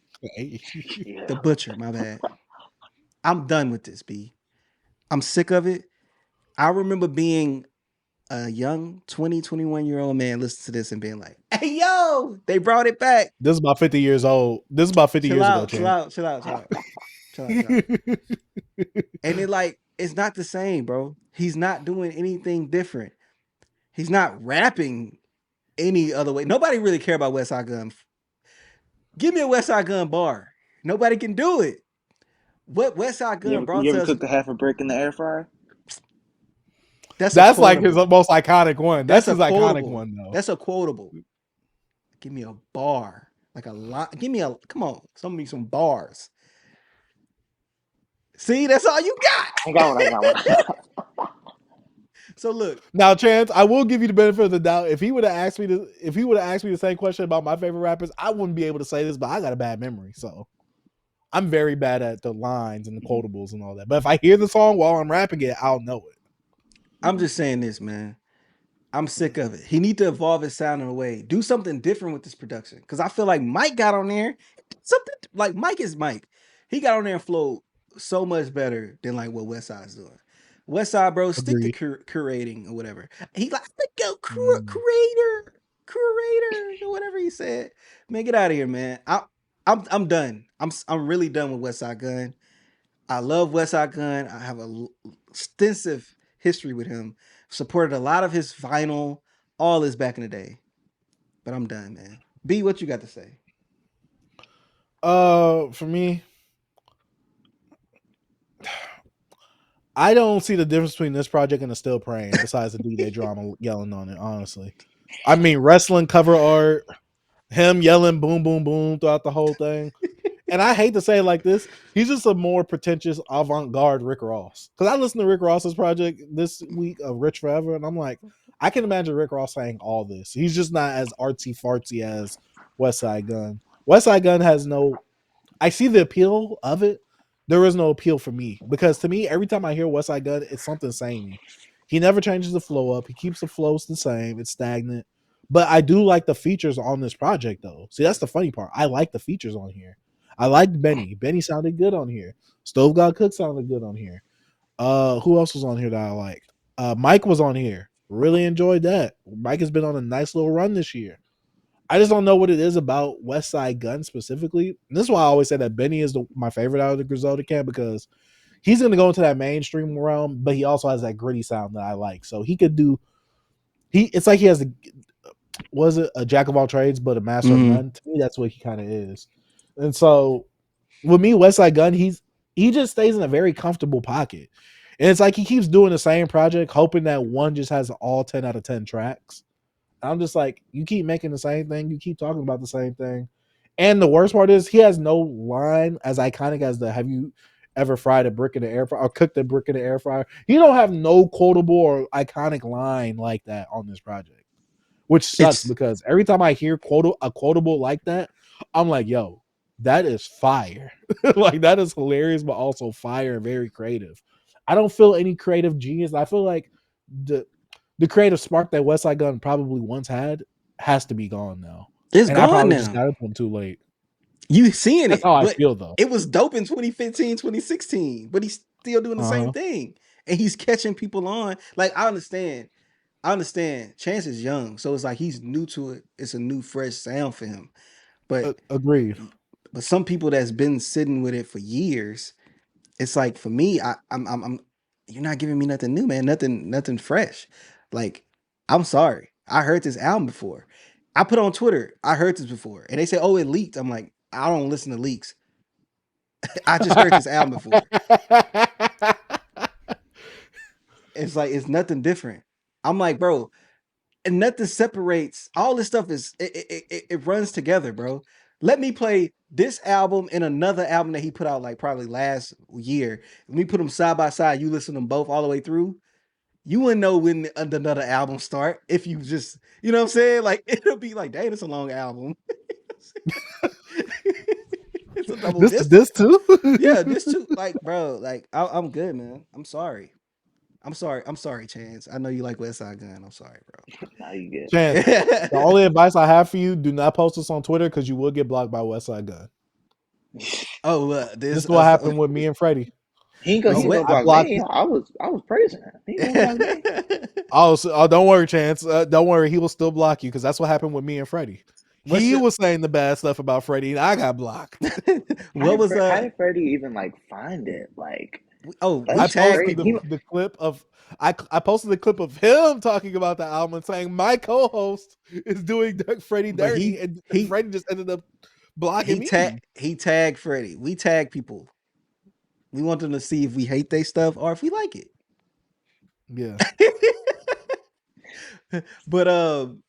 But since we talk about Westside Gunn and you a fan, what's your favorite Westside Gunn project? Let's see where you at. Pray for Paris. Pray for Paris. Pray for Paris. I love Pray for Paris. I like that one too. Is that the one where he's holding the head? Yeah, the Virgil Abloh. Yeah. I used to have that on vinyl, man. I had two of them. I had like the gold one. I want that album on vinyl, but it's like $1,000. Yeah. I got it when it came out, and then I bought another one for like $200. But I sold mine before Virgil died. You used to can get them for like $400, $500. But when Virgil died, look, he making it sound like chump change. Yeah, you can used to get it for like $400, $500. Bro, I sold Mac Homie albums for $1,000. B, come on. You know who Mac Homie is though. You know Mac Homie, right? Yeah, I know Mac Homie.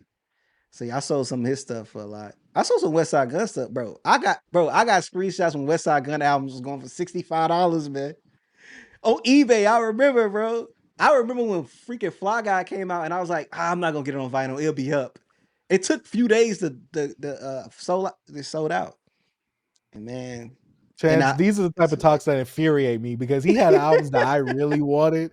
Oh, I had about like 10 of those in the back stock right there, and I just sold them all.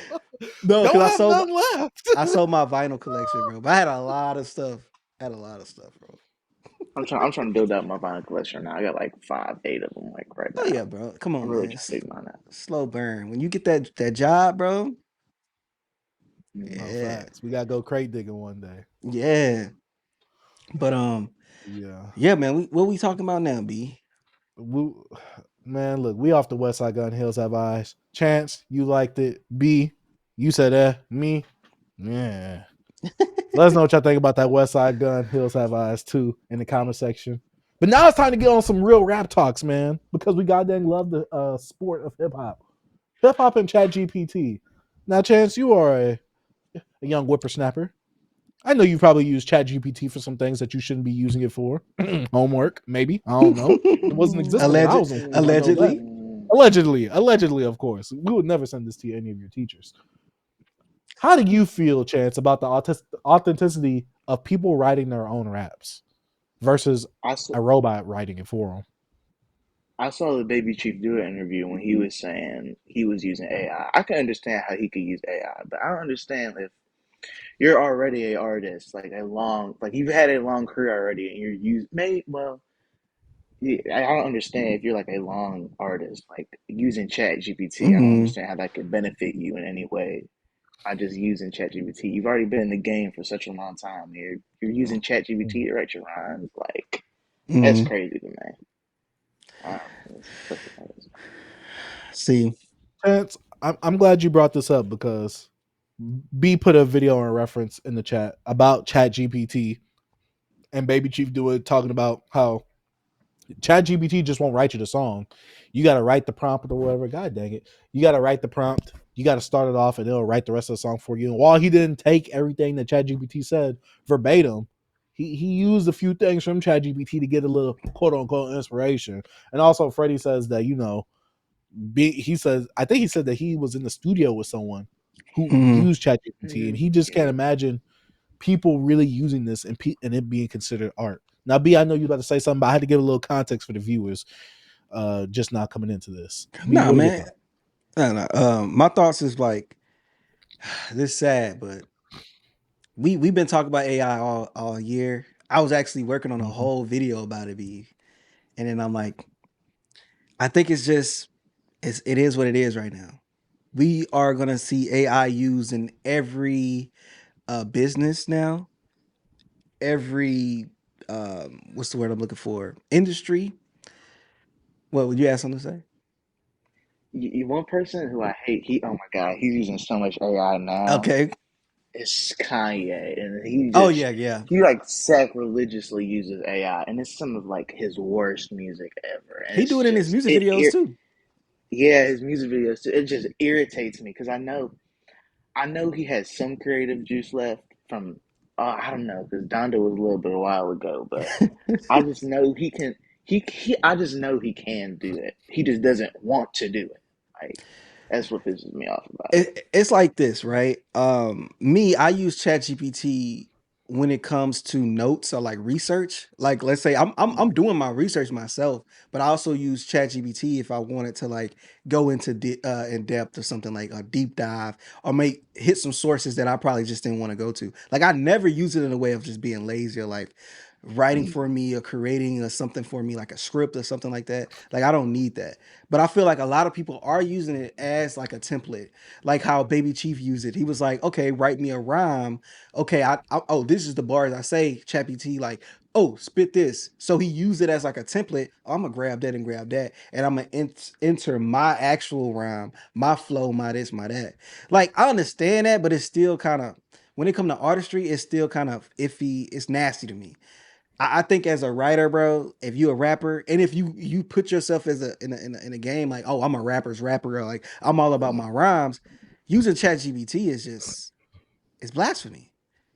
But if you're a songwriter and you're doing these collaborations with other artists and y'all actually use ChatGPT too, I don't know. Maybe I probably wouldn't look at it that way.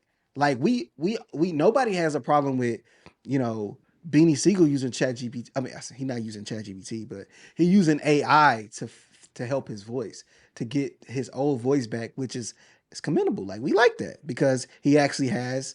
He's been shot, and I think his lung and it's something that messed up his voice. So him using AI to fix his voice while he rap and just emulates it, I think that's pretty dope.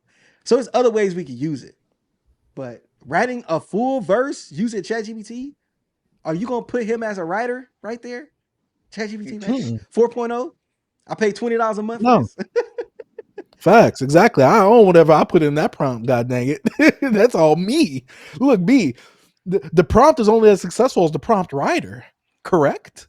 That's true, man. And I don't know, But ChatGPT, like AI, man, all this stuff is it's kind of getting spooky. But we still at the early stages because we not even at super intelligence yet. It's not thinking for itself yet.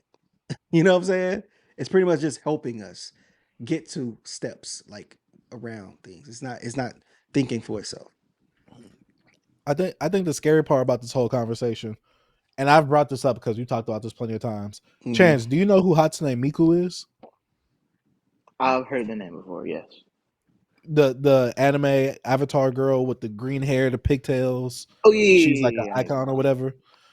Hmm. I feel like not hip hop in general, but a good amount of music is going to start leaning towards that because I've said it before. We've talked about it before. The whole Timbaland thing. He's making an AI artist, so he's gonna have to put in prompts to make these AI songs. He's stealing people's beats to make AI beats. He's doing a whole bunch of nasty stuff with AI, not crediting other people. Him creating a whole new person to actually represent this thing, but it's only digital, so he's going to be reaping all the benefits of whatever he's going to do. Right. The thing with this is I feel like this is going to happen within another sector of music, and then it's going to transpire over. I don't think it's going to fully come into hip hop yet because, not gonna lie, B, someone like Baby Chief doing it, it puts it on the radar, but we don't care that he's using it of all people. We Mhm. don't. It's like you said, B. We only care about if the rapper who I write my rhymes in the notepad still with a Mhm. pen and pad. Like I'm doing that. Like we care about if they start using it. If they start doing that, and it's not like a Beanie Siegel situation, we're gonna be looking at hip Hey, hop a little scary, a little we gonna crazy. start checking everybody's phones before they get in the studio. Hold up, boy, you got ChatGPT on your phone? Hey, Hey, B, Drake don't look too crazy with that BlackBerry and that freestyle anymore, no B. more, huh? Hey, and he also got writers, so he don't need This ChatGPT. is facts. Facts. But Well, I mean, them writers might need Chat GPT. Shoot, they might be trying to hit a bag now. They're like, do we need Drake? man, hey man, I don't know. I think it's sad to say, but it's here now. And when anytime a new technology come, a lot of people that's like rich and people that's another they're higher up celebrities, they like to get ahead of like and want to be with the technology. They always again with forward like pushing Forward innovation. thinking. Yeah, Yeah. they always Mhm. with that. Like they don't think about the people that's out here like starving artists that's actually needing to work. Hire me, not chat GBT. You know. So Mhm. So I have a question that's more so for Chance in this situation. So Chance, do you watch music videos a lot? I watch a music video every now and then. Do you watch a lot of music videos of the younger artists of this generation? Yes. Yes. Yeah. Do you watch a lot of interviews of these artists as well? From time to time. Yeah. So I think the scary thing that I'm leading into this is that we've talked about the whole Erica Badu and the Alchemist situation with the whole mhm, visualizer thing, whatever, right? And I said that I don't care. I really don't. It's a visualizer. I think the mhm, scary part of this is that now you can make a song, you can put out a visualizer, and because artists don't do a lot of interviews nowadays, they ain't got to do an interview. You just put the mm-mm, name of the song, you put the artist, you put the visualizer, boom. You're not even gonna know who this is. You go on TikTok, you make some viral TikTok, some dances, some memes to it. It goes viral. We never know who made the song. Chance, I'm mm-mm, pretty sure there's a whole bunch of memes on TikTok because I'm an avid TikTok user as well. There's a whole bunch of songs that you've heard off TikTok, but you've never actually seen the artist behind that song. Yeah. Yeah. Yeah. That's the scary part about it. That is like they could just easily be doing this and we don't know. they already working on it, man. They tried an AI artist what was that 5 years ago? That FK whatever that freaking The avatar with one the that was green saying hair the N was. word. Yeah, they done that before, and they still doing it. Like we said. What are you saying, Chance? Did y'all see that Will Smith? He was using AI In the music for video, like, yeah. yeah, Mhm. yeah. How y'all feel about that? They Someone said it like was Will a Smith doing that. yeah. They said it was like some type of YouTube thing or something like that. But it was the crowd. If you look at the crowd of the people, you start seeing their faces all smear up and stuff like that. Because at first it looked like a crowd. Like like I said, man, I think it's gonna. I think when Will Smith, he probably had nothing to do with the music video. The people that probably produced it and made it and edited and did all they thing, they did that. They probably incorporated the AI in it because I feel like it hits everything. People are being lazy. Um, I have a situation where I think I was listening to Is the Mic Still On? And if you don't know that, that's you know who Dead in Hip Hop is? Yeah, I know that. Yeah. So Rod on Dead in Hip Hop, he's actually like a photographer and a videographer, right? He said how on that podcast, he was saying how like he did a job and he had to do the shoot, but the lady used AI to plan out the shoot, and it had the shoot to start off outside where the projects are getting sweaty and a makeup is falling off, you know what I'm saying? And that's how AI did it. It made it for it to for it set it up wrong. Like they posted shot first in the inside and then probably went outside. You get what I'm saying? So it was just Mhm. saying like it's certain things that AI and that people are just using it just because they're lazy and they not like want to think. You know what I'm saying? That's the whole thing is, bro. That's just what we in. We in a society where people just want to make it easy. I hate to say it, but I use AI as a tool as well. So Bro, we all have to be. Well, we all don't have yeah, to, but I'm saying it's gonna force yeah, us to. yeah. I don't use it to like. I use it like I said as a tool to Mhm. enhance whatever I'm doing. Not I'm fully relying on this. So sadly, we're getting around to that time, B, where people are going to start using AI for music, and it's not going to be ethical hoops, as Dom would say. Shout out to Yeah. Potty Mouth.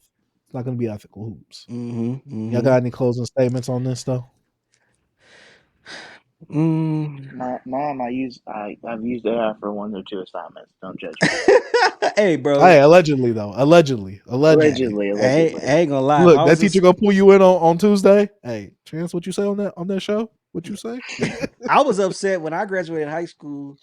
An app came out called Math Problem Solver or something like that, Oh and yeah. I didn't get to use it. I was like, "Dang, I would have loved to use this. I was like, God. And that was what I graduated 2012. Yeah, and like yeah, 20 This You is 2013. graduated BC. 2012. Chance. Yeah, I was This is 2012. BC. Yeah, God, BC. he said, he said, God, I that's was crazy. watching Yo Gabba Gabba in 2012. I just I remember when I was young and everybody been like, bro, you're so young. You know what I'm saying? I remember that. And then I uh-huh. was born in the 19s. You know what Facts. I'm saying?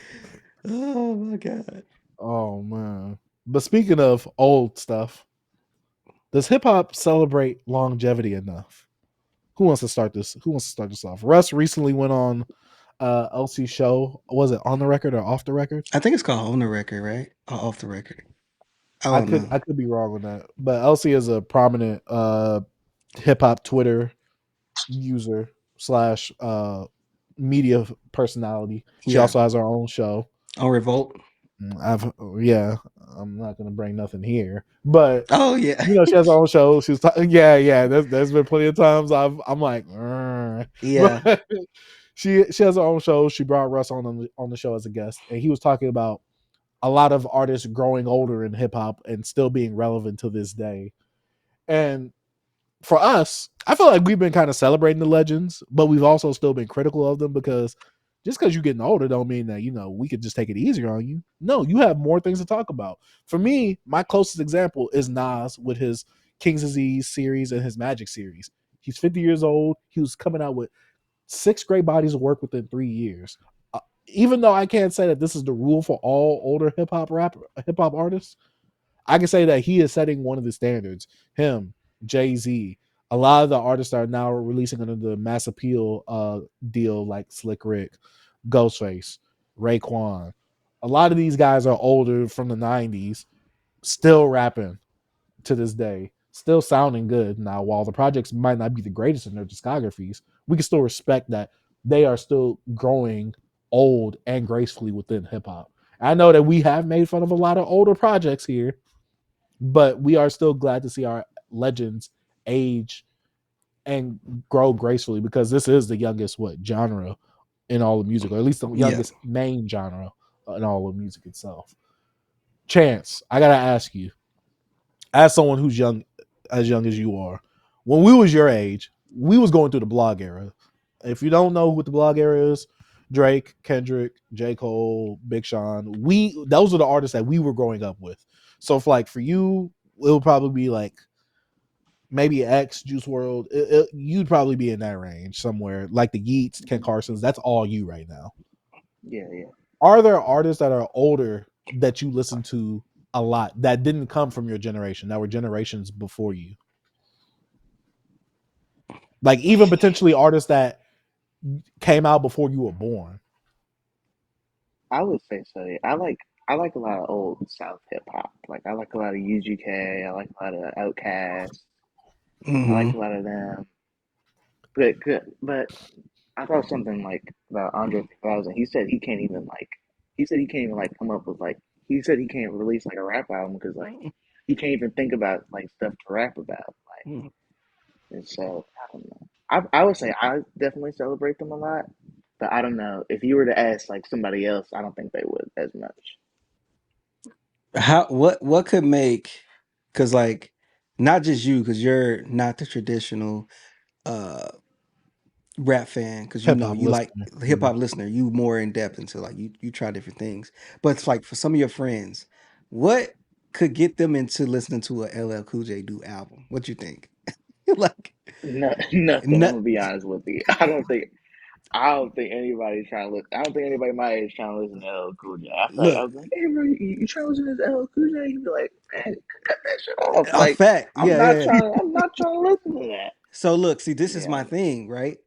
Because you can't go, oh no, I'm listening to LL Cool J when he was young, and they're gonna be like, my race, like Mama said, knock you out, like you know what I'm saying, like even the sound of that is dust. So what Russ is saying, it's an it's not the rule for hip hop artists that grow older to be known and people love. He likes Ye. Ye's like his favorite. It's certain generational talents that cross borders that can do this. Jay-Z, get Nas's. Like I said, Kanye West. It's just a select few. We have rappers like Ghostface that still can rap.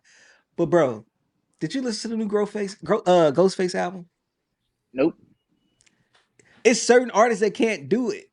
And that's my thing is hip hop, like we said, B, it's not a young man's game, but it's still a young man game when it comes to like pushing boundaries and getting the Numbers and youth all that. riled up and getting the youth involved.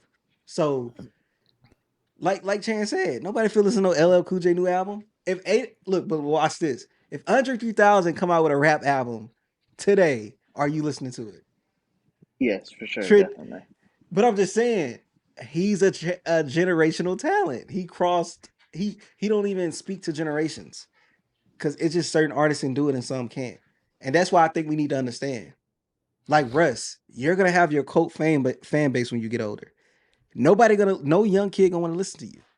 Kendrick Lamar, Drake, J. Cole will always have listeners from younger, from older to our age group, always. Because they cross they generational talents. Speaking of generational talents, though, Chance, I gotta ask you, what other artists are there that aren't from your generation, but if they were to drop an album now, y'all are listening?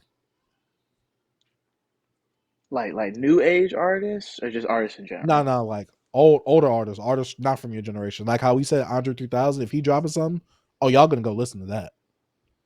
What I'm is definitely listening. another talent like that? Like Jay, I'm definitely listening to a Jay album if it drops, just because I gotta check that out for the culture. Mhm. I'm trying to think who else. I'm trying to think of like that era. Mm. That Oddly era, enough, older, anything before your era though. oddly, I was gonna say Lil Wayne, but I didn't listen to that last project. Good. Smart. Hey, I Saved just say you yourself. a smart man.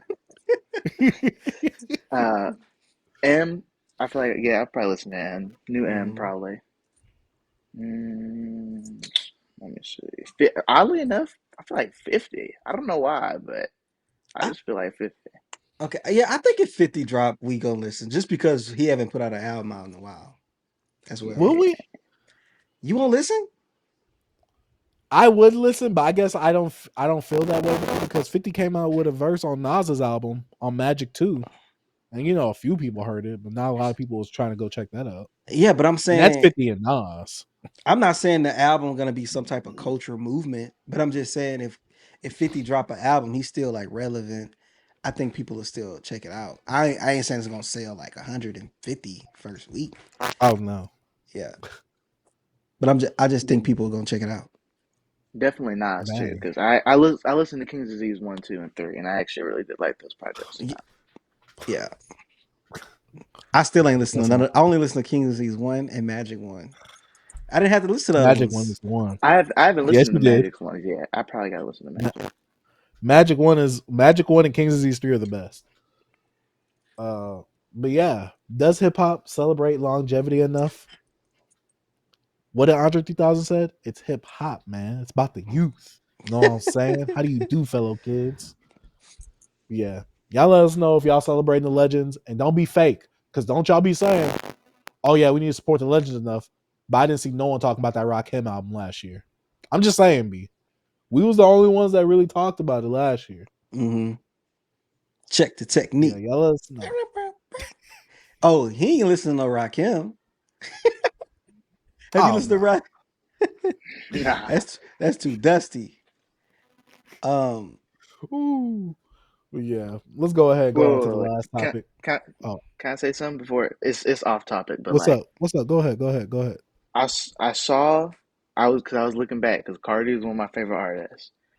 I was looking back for the music review. I saw you had that one dude on there. Oh my God. I don't think what's his name? what? Dom? Dom. I don't want to hear him ever again.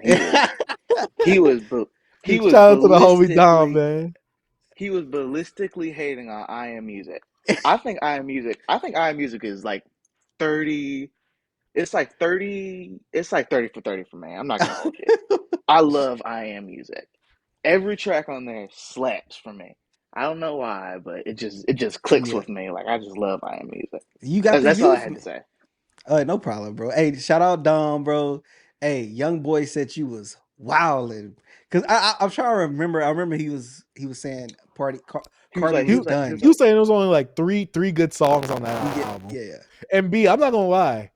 I Am Music might be my most listened to album that came out this year. It might damn. be.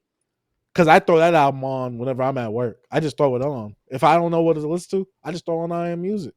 And I'm not gonna Sheesh. lie.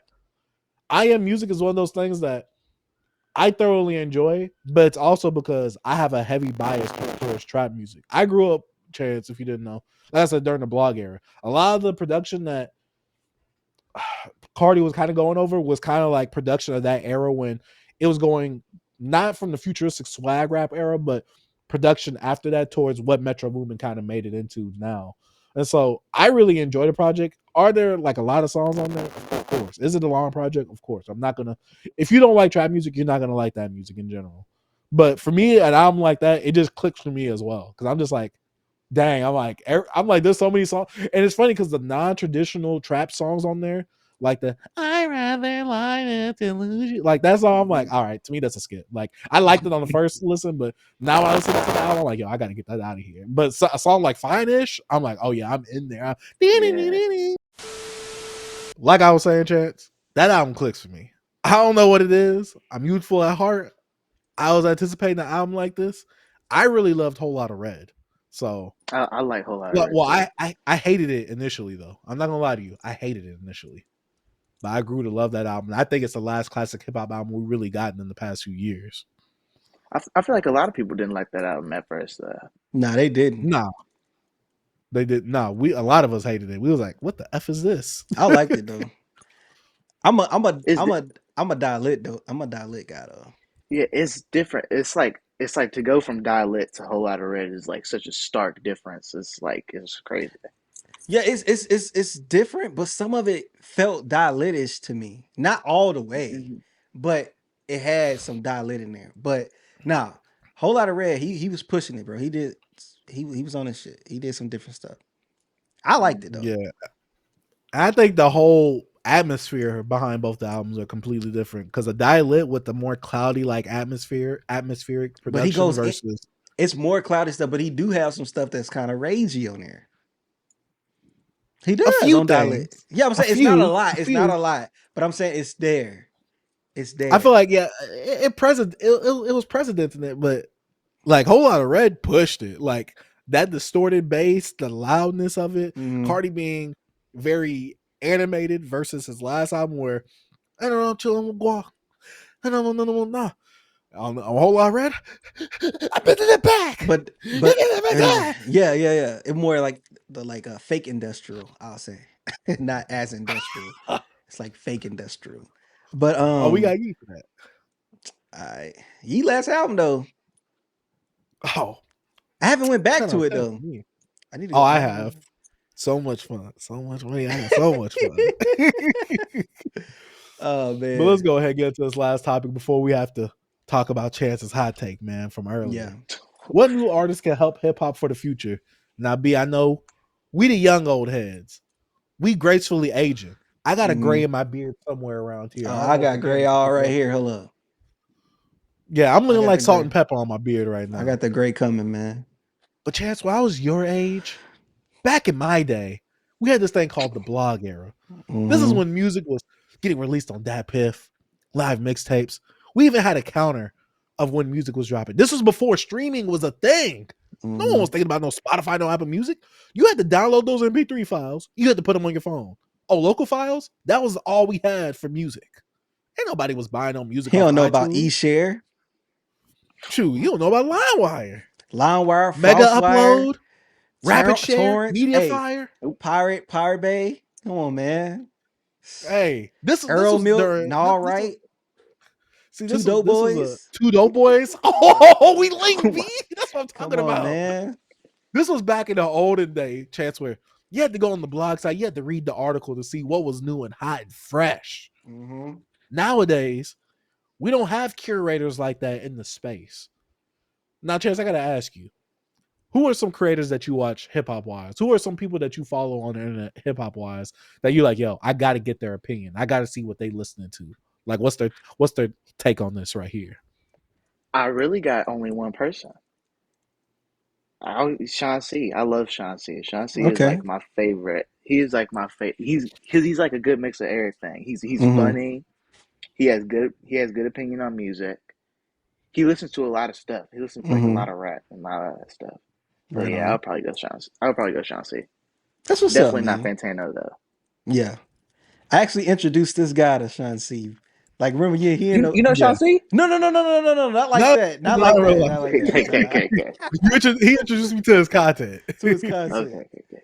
Because I remember when Sean C was he was new to YouTube, and I remember him reviewing certain albums. I was like, yo, this nigga though. Because he was talking about like it was certain because I was a super purist, and it was some albums he haven't listened because he's younger than me. And I was like, oh, he don't know. He's a new booty. You know what I'm saying? But I watched him grow, and I'm like, I remember he used to do the car reviews. He'd go listen to an album for the first time in his car. I remember all that. I was like, yo, I'm gonna watch this kid. Because he had less than like, I don't know, he probably didn't even have 20,000 subs when I started watching him. But nah, that's what's up. Sean C got the youth and he got other, you know what I'm saying? That's what's up. So him not actually making videos anymore doesn't deter you from actually going to seek out his content. Like you watch his live streams and all that. I'll watch his clips and stuff because he has a clips Mm. channel on YouTube, but like I don't Yeah. actually go out and watch his streams. But somebody I will watch their streams though, I like Playboy Max a lot. I Mm. think Playboy Max was probably one of like I'll like tune in every now and then to his streams, but like Playboy Max is I like him a lot. Yeah. That's crazy, bro. This so wild. We so old. They watch I know. streams. Nah, I watch streams too back in the day. But when it comes to like hip hop content, do you look at reviews to albums? Yeah. I'll look at a review. If it's an Or do album I really like, I'll definitely go out and check a review out for it. so do you rather listen to a review or watch somebody's first reaction to an album? Both. I like both of them equally, probably. Hmm. 'Cause like Hmm. if an album has like a hidden feature or something, I want to see like, oh, like what's his Somebody like first first. reaction? Yeah. Ah, Mm. see, that's the thing.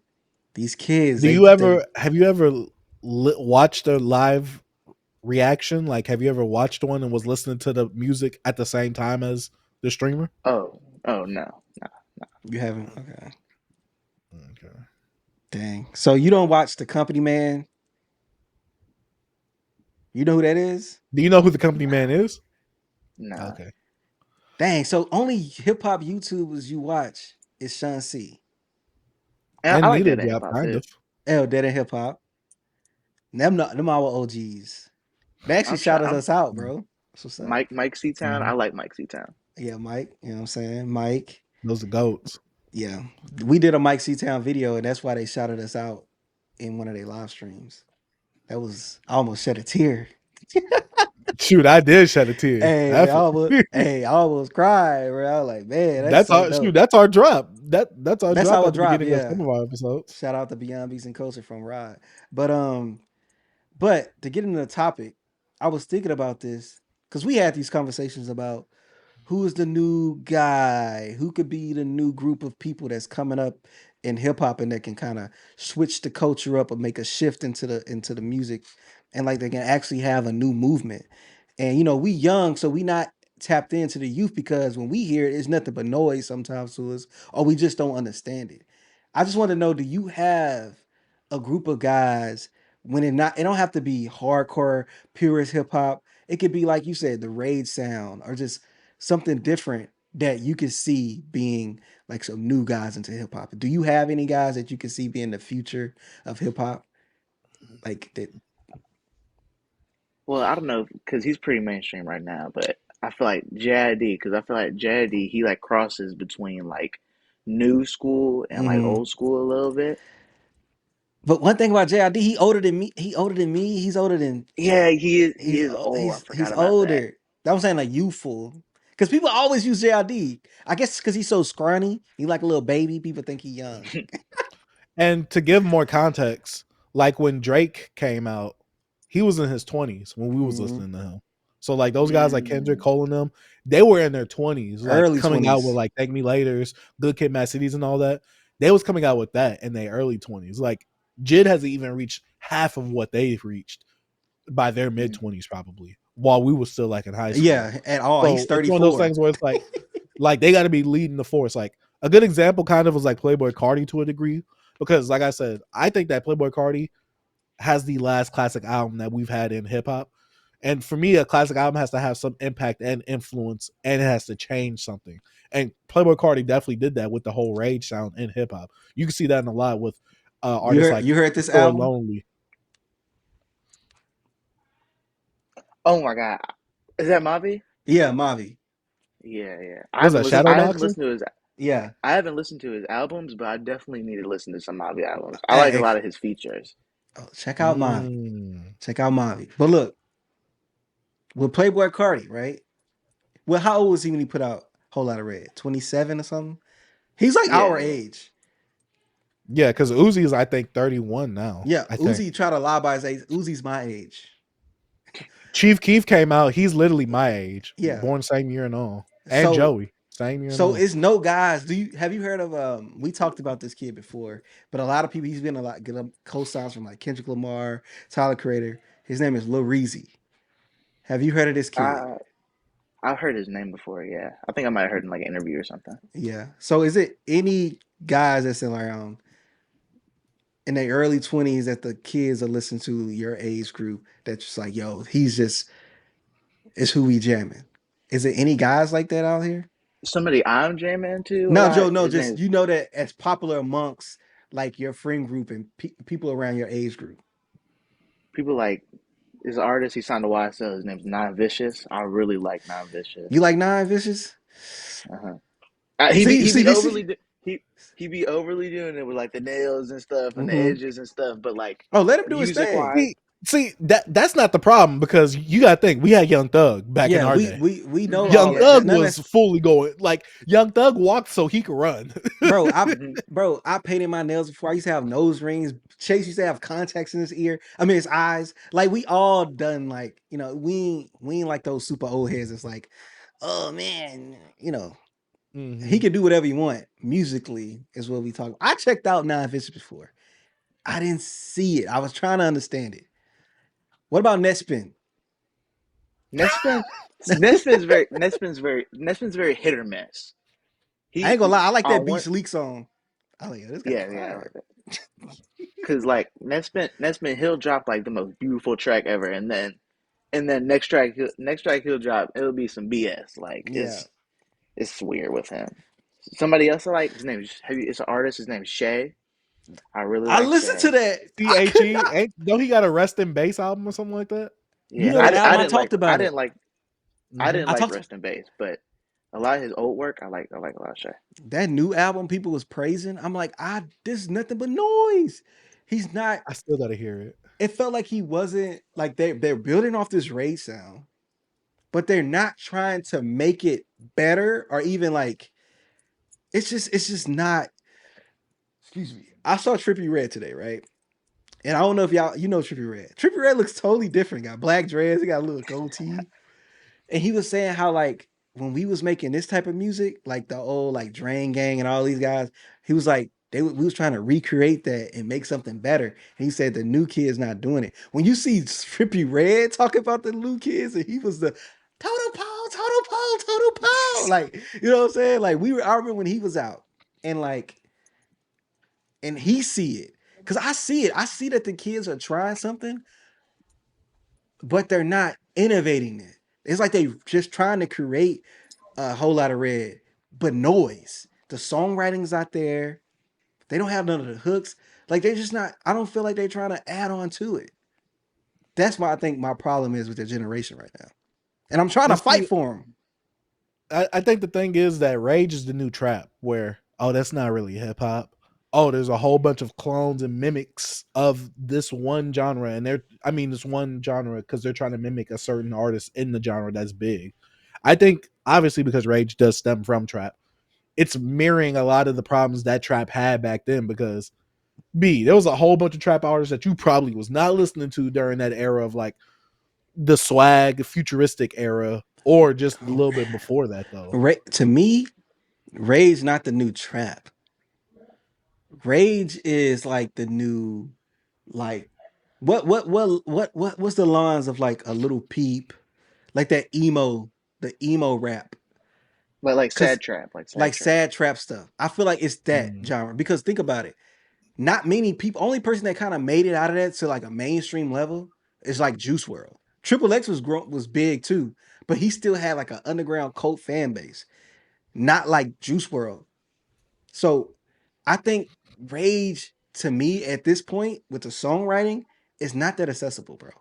I don't see it as being like a trap, especially the Mm. way they taking it. Look at the noises. That it's you don't know what they're saying. All you hear is the bass and all the and the noise, and like it's no way that I can like my grandma will listen to it. My grandma likes some trap songs that's on the radio. You get what I'm saying though? Like the casual listener be like, "Throw baby," you know what I'm saying? Like that's what I'm saying. Like I remember when cut it, cut it, cut it, like stuff like that. Like my grandma loved that song. It's songs that I know is just a simple, casual music listen to radio play that I hear. I don't think you gonna hear somebody listening to a Shay album or Or a Yeet album. a Chase song on the radio because the Yeah, songwriting to me is not there. I've always said on this program, Chance, that Yeet is the best whole lot of Red Baby. He is the best one. But he Hmm. also takes from a lot of artists like Young Thug, Uzi, and he makes it his own thing. And I feel like Yeet is the only one who's actually tried to do something a bit more innovative and new and a good spin on it with a 2090. Was it 2099? Yeah, 2099. You heard that album, right? Yeah, yeah. And Yeah, I I like feel some like he's songs on there. actually tried to push it to a different thing, but it's like, okay, it didn't work. Let me revert back to what I was doing. And I agree So with you. I agree with you with that. yeah, I feel like Yeet is the only successful person because because these artists are under Playboy Carti's imprint. Destroy Lonely and Ken Carson, they're gonna grab the Playboy Carti fans because do you listen to Destroy Lonely and Ken Carson? Yeah, I love the show on Lincoln Carson. But you love Playboy Carti though, correct? Yes. So yeah. They're your substitute, pretty much. Yeah, yeah, yeah. He's like when the But I feel currency fans. Oh my, keep going, man. You can talk. My bad. Let me let you but talk. I feel like Ken Carson, like he's starting to break into that. I feel like after this tour, he's gonna break into like another level of stardom that he hasn't seen before because he's already grabbing what TikTok fans, he's Mm-hmm. already grabbing with the Instagrams and all that Mm-hmm. stuff. Because I feel like he definitely can break into that next mold. You think he? I don't think he. Let me say this. this what to break into a stardom, you gotta have some type of generational talent to me. Think about it. Think about Playboy Cardi. Even though people like try to clown Cardi, Cardi has older people that listen to him. He has us, and he have y'all. Cause we knew Cardi from the hey, not before Millie rocking. Before the in New York I Millie Rock. We liked him when he was doing Broke Boy. Broke Boy. I remember meeting him at freaking South by Southwest in 2014, 2015. And you know, we're around the same age. Cardi like a year younger than me, your age. He like 30, 29, Mhm. around there. So it's like, I feel like you got with Ken Carson, I'm, I don't think he can connect out to a bigger audience because I feel like you're gonna have to grab some other people. He got to have some song to like grab us. I don't know. I could be wrong. You the youth. But B, do you think Ken Carson can hit another level? I don't think Ken Carson can ever supersede what Playboy Cardi has done, and I don't think Ken Carson will ever be bigger than Yeet, because I think that time of you having a huge song and it taking off on TikTok like it did for Yeet and it propelling Yeet's career, I don't think Ken Carson will ever have a moment like that, because Yeet, that bell was so iconic back in like what 2020 and 2021. Yeah, Oh, yeah. don't they ring a bell? Ding! And then whatever they was doing for those TikToks, the fact that he has a song now called The Bell, and it's like his iconic signature sound. Like, I don't think Ken Carson will ever reach a height like that. But also, I think Yeet is an anomaly because within that same sound, he's the only one that's really successful with it. He was the only one that had multiple number ones, or at least one or two number one albums last year. I got a question to Chance. When it comes to Ken Carson, and I'm not trying to crap on your take, what about Ken Carson you believe after this tour they can take him to the next level?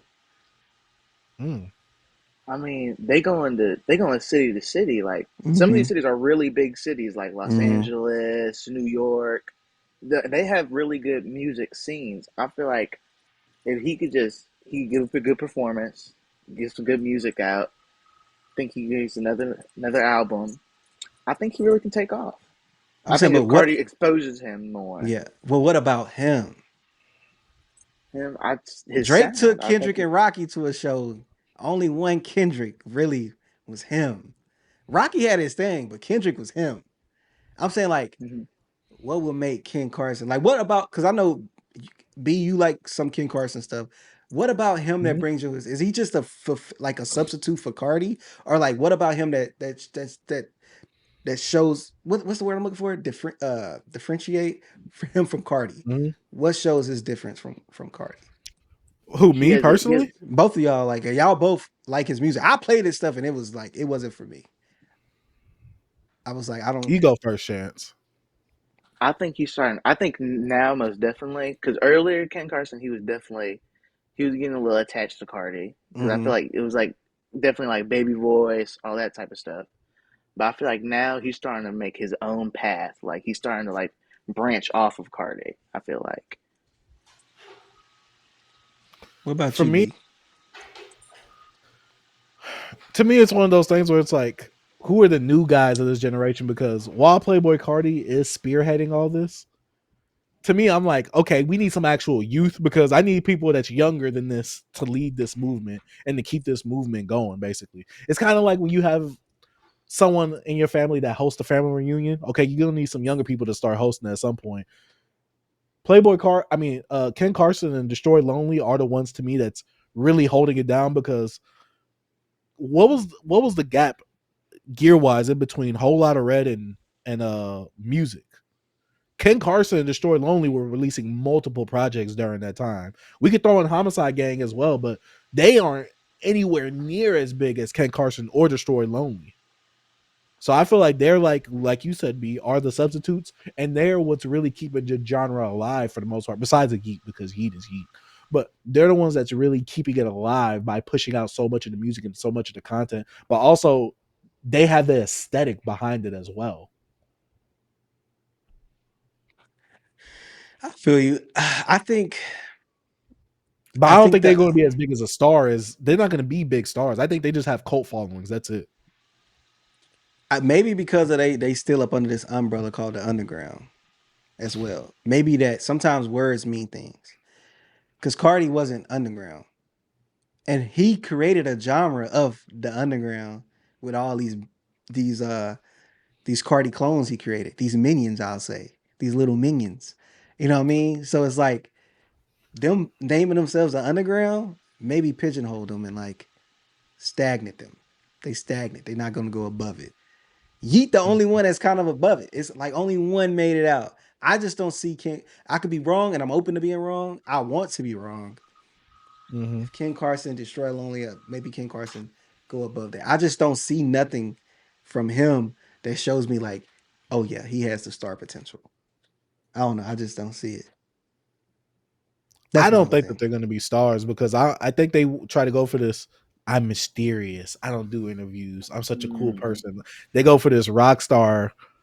I don't. I'm above. I'm above the program. I ain't And that's gotta. and I that's ain't why gotta I don't keep smoking. understand. You can't do that in this generation. You have to be in our faces. The Weeknd didn't show his face. He was mysterious. When it came out, we'll go. You can search up him, and he's going to Instagram. I mean, go on Google Photos, and you see a hot top fade in the background, and it's all grayed. You see him smoking a cigarette. Like you don't know who he is. He don't do interviews. Back then, that was dope. Now, Instagram, so TikTok, you gotta be in our faces. We gotta see you. You have to, like, people will just go to your Instagram. They like your fits. They like your fit pics. Like it's a different game. He can't do that now. And he's not a mysterious looking nigga. You're a weirdo looking dude. Like, you know what I'm saying? It's like you don't even look cool. You know what I mean? So it's like, I don't know. I just don't understand it. Like you gotta have some type of aesthetic to make you feel that way. The Weeknd, he was so mysterious. It was no, he put out his Especially with album. Huh? What's that especially again? with him not showing any of his like face on any Mm-hmm. of his first three mixtapes. Like if you actually look at his first three mixtapes versus once he released the trilogy and up, Mm-hmm. every single one of his albums had his face in it. Before then, nothing had his face, just weird objects and shapes. Even though if you can go, I remember you could see Weeknd in Toronto going around singing, looking like a bum on cocaine, smoking, and he's singing his little heart out when people recording him. You don't know what's in store. You know what I'm saying? I remember those videos, but it's like none of these kids have that to me, and I'm like Mhm. I'm fighting for the youth. I'm fighting for the youth because we need to keep hip hop alive, and we need the younger guys to be there. Do you have any other young uh guy out here that you think like, hey, yo, he's dope? Maybe he's not gonna take off, but he's dope right now, and like maybe he can catch some fire. I'm trying to think. There's an art. His name's Pretty Fun. He kind of sounds Oh, more look. He sounds I more a heard little about like him. Uzi. He sounds Hmm. more a little bit like Uzi, but I feel like I don't think he could take off, but like he's definitely good right now in the underground at least. Yeah, I heard a pretty fun as well. See, I'll be tapped in. I'll be looking. I'm trying to find him, but B, I I wasn't he, expecting you to be this tapped in like that. bro, I'm always been like this. Like Mhm. I try to understand like what's going on. What? Even though I don't like it, Yeah, I'm like just messing B, with you. I'm just yeah, messing with you. he'll like the music more, but I'll be like, I'm not hearing it. Say like from him, he do give me Uzi vibes. But one thing, man, I'm gonna have to sit with him a bit more. But I just feel like Mhm. I know he's a little younger, but you have to make it your own in a way. He's trying. I checked him out. It's like he spelled it different, like PETTY fun or whatever. Yeah, Hmm. yeah, yeah. I know him. But now I'm gonna probably have to sit with him a little more. What you think of Skywater? Even I know he's UK brethren. Oh, I love Skywater. I love See, Skywater so much. He's Mhm. he's he's probably my favorite right now, do actually. you like Jim Legacy? Because I really Mm. like Jim Legacy. I ain't ever heard Jim Legacy. That's deep cut for me. Okay, check out Jim Legacy. He's actually from the UK as well, and he does a little more with music, with hip hop, and like the whole new like what you call it? They call it the jerk sound or whatever, something like that. The jerk beats, like how Skywalker. No, I don't know. Anyway, you know who 454 is, right? Hmm. Yeah, I love 454. That's my guy. But but I'm just saying, Jim Legacy dope. You ever heard the song Father, Father? Nah, nah, nah, nah. That song fire, bro. But now he put out a really dope album this year. So Jim Legacy is dope. his album is really musical. But I feel like the UK has like a different underground scene than the US has but because there's a lot of like I feel like they appreciate it more. You don't think mhm. Skywater appreciate the music more? I Yeah, think he because does. Skywater doing like a whole different thing. Like his just sounds so different from what we got going on in the US right now.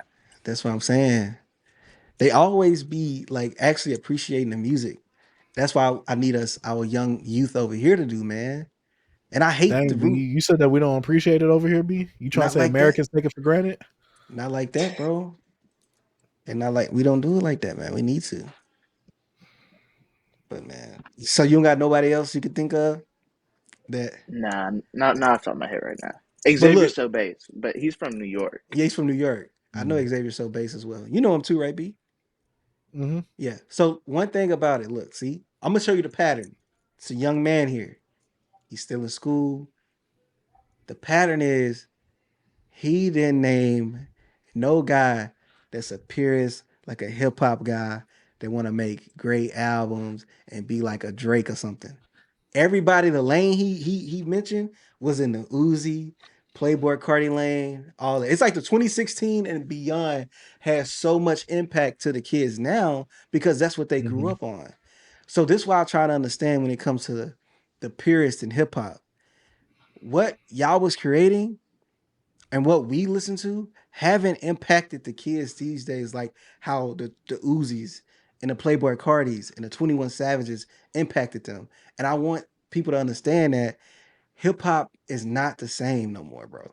The whole Mm-hmm. ciphers, boom bap beats, it's I wouldn't say it's over for it, but it's not it right now. It's a niche now. It's the It's a niche. It's niche. not the thing.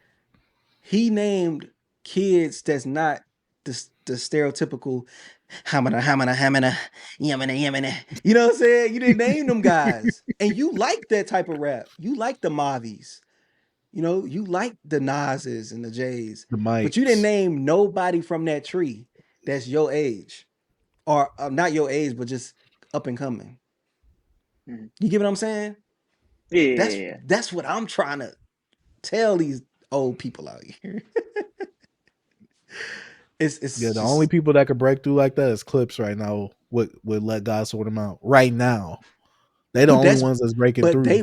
they breaking through with that from the Kendrick cosign and the Pharrell, and it's all intertwined with this nasty Drake beef. It's nasty. I don't think it's genuine. Even though I love Clips, I love the album of the year to me, Doesn't but work. it's not genuine to certain people. They just liking it because it's a proxy. They liking it because they hate Drake. I agree. I agree. I'm not contesting it, Yeah, but I do agree though. just saying. Dang, Chance ain't named my favorite one, Summers and Autumn, because they called us Oh Ah, old my heads. They called god! us unk. I just They oh, called completely, they us went old I heads and completely unks. forget. they went I off just on us on Twitter completely. last year about summer Not and autumn. TikTok. It Me, was well, TikTok. TikTok, yeah. They was killing both of us. They was calling us unks, old heads. We don't know what we talking about. Mm-hmm. Yeah, it Yeah. was on our butt. I love Summers so much.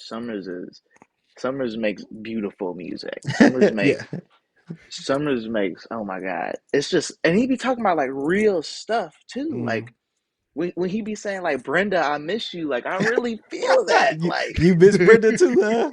yeah, I feel like I miss Brenda. Like he be oh my god, he just What do you think about Nino Pay? I don't like Nino Pay like You that don't to like be Nino honest with Pay? you. Okay. Mm. Nah. I'm trying to think of somebody else that's a little younger. Dang, I can't think of now. Not off the I'd have dome. to go through my TikTok playlist to really find some. Yeah. But But now yeah. Nino Pay was on there. Baby Chief Do It. I know you probably not listening to Baby Chief, right? Well, Baby Chief alright. He all right. He mid. Yeah. Are you into like the street rap that's going on? Like Nah, not I'm not really? really nah, I don't You're like not street into all rap that? like that. Yeah, yeah. I feel you. Yeah. I don't know, man. I'm trying to get in touch with the youth, man. I'm trying to understand because I have a 5-year-old son. So B, I don't know how long we gonna be doing this show, but when he get older and the stuff he gonna be listening to, and I have to show him stuff, it's gonna be I'm ready for it. I can't wait. That's one thing I'm excited for, to share He's music gonna with call him you old, B. and him to He's show gonna music. call Because you I'm, old. but B, he gonna keep me up to date with the youth. True. So I'm gonna be like, I'm gonna be tapped in. I'm No, gonna be you're tapped not. You're in. gonna be old. I'm Get be in that his noise room. out I'm of gonna be my in his ear. He room. Like, already hold up, saying bro. that now, Chance, for the Shays and the Kid Carstens. You don't think he's gonna be saying that later on? No, but I'm They gonna open, they gonna be dude.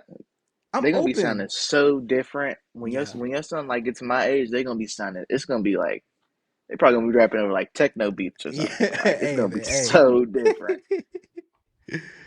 Oh man.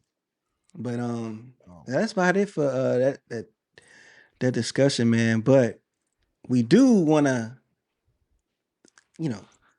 talk about your hot take you had before we go. And I really have to yeah, we gotta understand. talk about this. I want you to substantiate this take here. Okay, Can you Why do you restate the why do take you for the people yeah, who just why do coming you in? feel this way? I feel like The Weeknd is better than Michael Jackson right now in his career than Michael Jackson was like ever. Because I feel like it's almost like they're the same at least. Like because MJ was talking about the same stuff the Weeknd was talking about. Just he couldn't Not really say a lot drugs. of not drugs and stuff, but like the women and stuff. Mm-hmm. But I feel like he's a better performer. I mean, they both performed Super Bowl. They both did Super Bowl. They both Weekends was have songs. trash. The Weeknd was not trash, It but was a bad Super Bowl everybody. performance. Michael Jackson got on the Super Bowl and sat there for 3 minutes, and everybody was going freaking bananas. He looked at everybody like, That and was everybody was R just farming back then. Back then, aura Chance, he was forming R at the farming. That was He most. definitely created aura R farming. farming. You can ask. I feel like you can go up to like a random person in Brazil and seem like I can't feel my face, and they'll be like, "Oh, I can't feel my face when I'm with you," Bro, and they're gonna be like, but I feel like you can do the same thing with Michael Jackson too. But like, but I feel even like they're at the more. same level of yeah. I feel like they're at the same level of stardom. I feel like that's what I meant to say. I'm gonna tell you this. Show me clips of people dying at the Weekend concert. Oh, there's definitely women that are going crazy over this man. There's Is this definitely no? Michael Jackson had people leaving in stretchers before he came. Go look at the That's footage. Go look at the he's the footage, best bro. R farmer in history. Bro, Best people R was farmer. dying at his show because he popped out, and they leave it in stretchers, bro. Like, you don't understand. Like, me and my coworker was actually talking about, will we ever see a star like Michael Jackson again? And we haven't. The closest No, you could I think don't of think is we like will. Beyonce, Taylor Swift, and them, because they so big. The Weeknd is huge, but he's not even Taylor Swift big, in my opinion. ah. He's not. He's big. He has a lot of songs people listen to, monthly listen, but he's not Taylor Swift big. But B, I agree He with has you because look at what his last album did. I feel like his last album really wasn't talked about like that compared Mm-mm. to any Taylor Swift drop. Mm-mm. Taylor dropped 1 million in a week. Like, easy. Weekend barely sold 100-something thousand with bundles, I think, or something like Mhm. that. He barely sold what he sold with bundles. Bro, Taylor he's doing not. that off streaming The alone. Weeknd ain't touching Michael Jackson. You seen his? You said performer, bro can't even dance. He tried to do the whole. He tried to do a moonwalk. He tried to do something. I'm like, no, Weeknd, stop and sing. Just sing, please. Bro Chris cannot Brown a move. really good dancer. Chris Brown a really See, if y'all you, think Chris Brown on the level? Y'all think Chris Brown on the level of dancing wise? yeah, MJ he's probably was. he's a better dancer than MJ. But see, the problem is with this argument is that each of them are like a master of one thing, but they don't have it in that other area. Like Weeknd, I will arguably say has more classic albums or closer to more greater albums than Chris Brown does. But I'm pretty sure Chris Brown is a way better performer than The Weeknd. But Michael Jackson has both. Yeah, he does. He Yeah, has both. yeah, he did. I'm about to say Chris Brown and Weeknd, they have one or the other. It's almost like a Prince and Michael Jackson got split up. I mean, yeah, Prince and Michael Jackson got split up, and they each divided their powers amongst it. They both got the singing capabilities, but one got the dancing, one has a mature subject matter. Neither of them have both. So Chance, have you listened to any Michael Jackson album? No way! I've You made never. this take. You made this take, and you haven't listened to Off the Wall. You haven't Thriller? I listen No to bad? I listen to Thriller. I listen to Thriller. Listen to Off the Wall. Wait. Hold on, hold Have you on. listened to Thriller the album or the song? The album. Okay. Oh, Okay. it Hold took on. him a while. It took And him a then while. and have you heard a song, an album that The Weeknd put out better than it? Ain't nothing. Don't you say Dawn FM. I love Dawn FM, Chance. No, Don't you no, say no. I'm that. definitely not gonna say. I'm definitely not gonna say Donna fan. Bro, I don't think you understand how iconic Michael Jackson is. And he's not our era, bro. He's not even our era. You know that. Like, He he's transcends time. time. Bro, the dinosaurs was bumping the caveman. Like, my son know who Michael Jackson is, and I don't know how. Like, I don't know. I never like I think you be born knowing who Michael Jackson is. Like, Yeah. transcends the womb. All the little sperms. No, let me chill out. Let's go. Look, until Weeknd gets a game, or look, Chris Brown don't even got a game, but that boy Michael Jackson, he has a game on multiple platforms, Now it's just I and he got a understand. beat 'em up game. But if you talk about stardom, bro, I don't think many people. You're gonna have to be talking about the Elvis Presleys. You know what I'm saying? You're gonna have to. The Weeknd is very popular. I love the Weeknd, but we haven't seen a performer like Michael Jackson. Like, when you think of iconic, he's like iconic. Like, it's insane. They used to have So do you think? premieres for his music videos. Like, they'll shut down the whole So TV. so do you think there will ever be someone like that? I don't I I don't think don't so. I don't believe so, because I feel like we are now too connected to celebrities. Social media, that's why we can't find the next future of hip hop. We have streamers that we watch. We got streamers bigger than rappers. Like, so many people are popular. It's people that's so popular right now, I don't even know them. You get what I mean? It's people that's Hmm. it's in a whole nother lane. Back when somebody was popular, everybody probably knew who they was. Like Michael Jackson, you could know who Michael Jackson is. But now you have people as popular as Taylor. I wouldn't even say Taylor Swift, but other people that I never heard of. And they just like that. People like, how do you not know this person? They everywhere. They got this many monthly listeners, or they a huge streamer, but I don't know them because there's so many people that's famous now. Mr. Beast a celebrity, bro. He has the Shit. most YouTube subs. He's a I think a celebrity. lot takes away from it too, because we're not all on the same accord for something. Like back Everybody then, you can only watch music videos one place. And and guess what? Michael Jackson was premiering his stuff there. Now, music videos, we watch it whenever we want, and whenever another we want. think about this is too. Think about this too. Chase, Chance, me.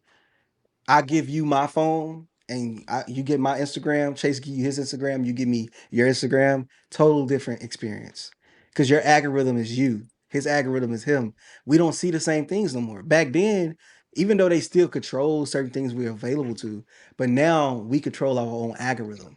We like what we like, so it's not the same. So that's why so much stuff can get past us. So I don't think Michael Jackson, it could be another Michael Jackson, because not many people, everybody can't be tuned into this one person, because there's so much stuff going on now. If somebody break through and be as big as Michael Jackson in this era or beyond, they probably would be bigger than Michael Jackson. But also, there was a lot of barriers for Michael Jackson. First of all, race playing a factor. Mm-hmm. Him breaking through all these things, him selling as much as he did, being one of the biggest selling artists while also being black as well. Couldn't There's deny so it. many other things. And his music videos basically were like super expensive to make. They were basically like short films. Ain't no artists doing that They don't nowadays. even put that much music in music videos no more. Your budget, your music video budget, not even like that no more. You know what I'm saying? And you got to think about it. If you look at back in the day, it was less. I wouldn't say overhead, because like in a household now, I have internet, I have cell phone bills, I have streaming services now. It's just so much stuff you pay for. So like with record labels, it's kind of the same.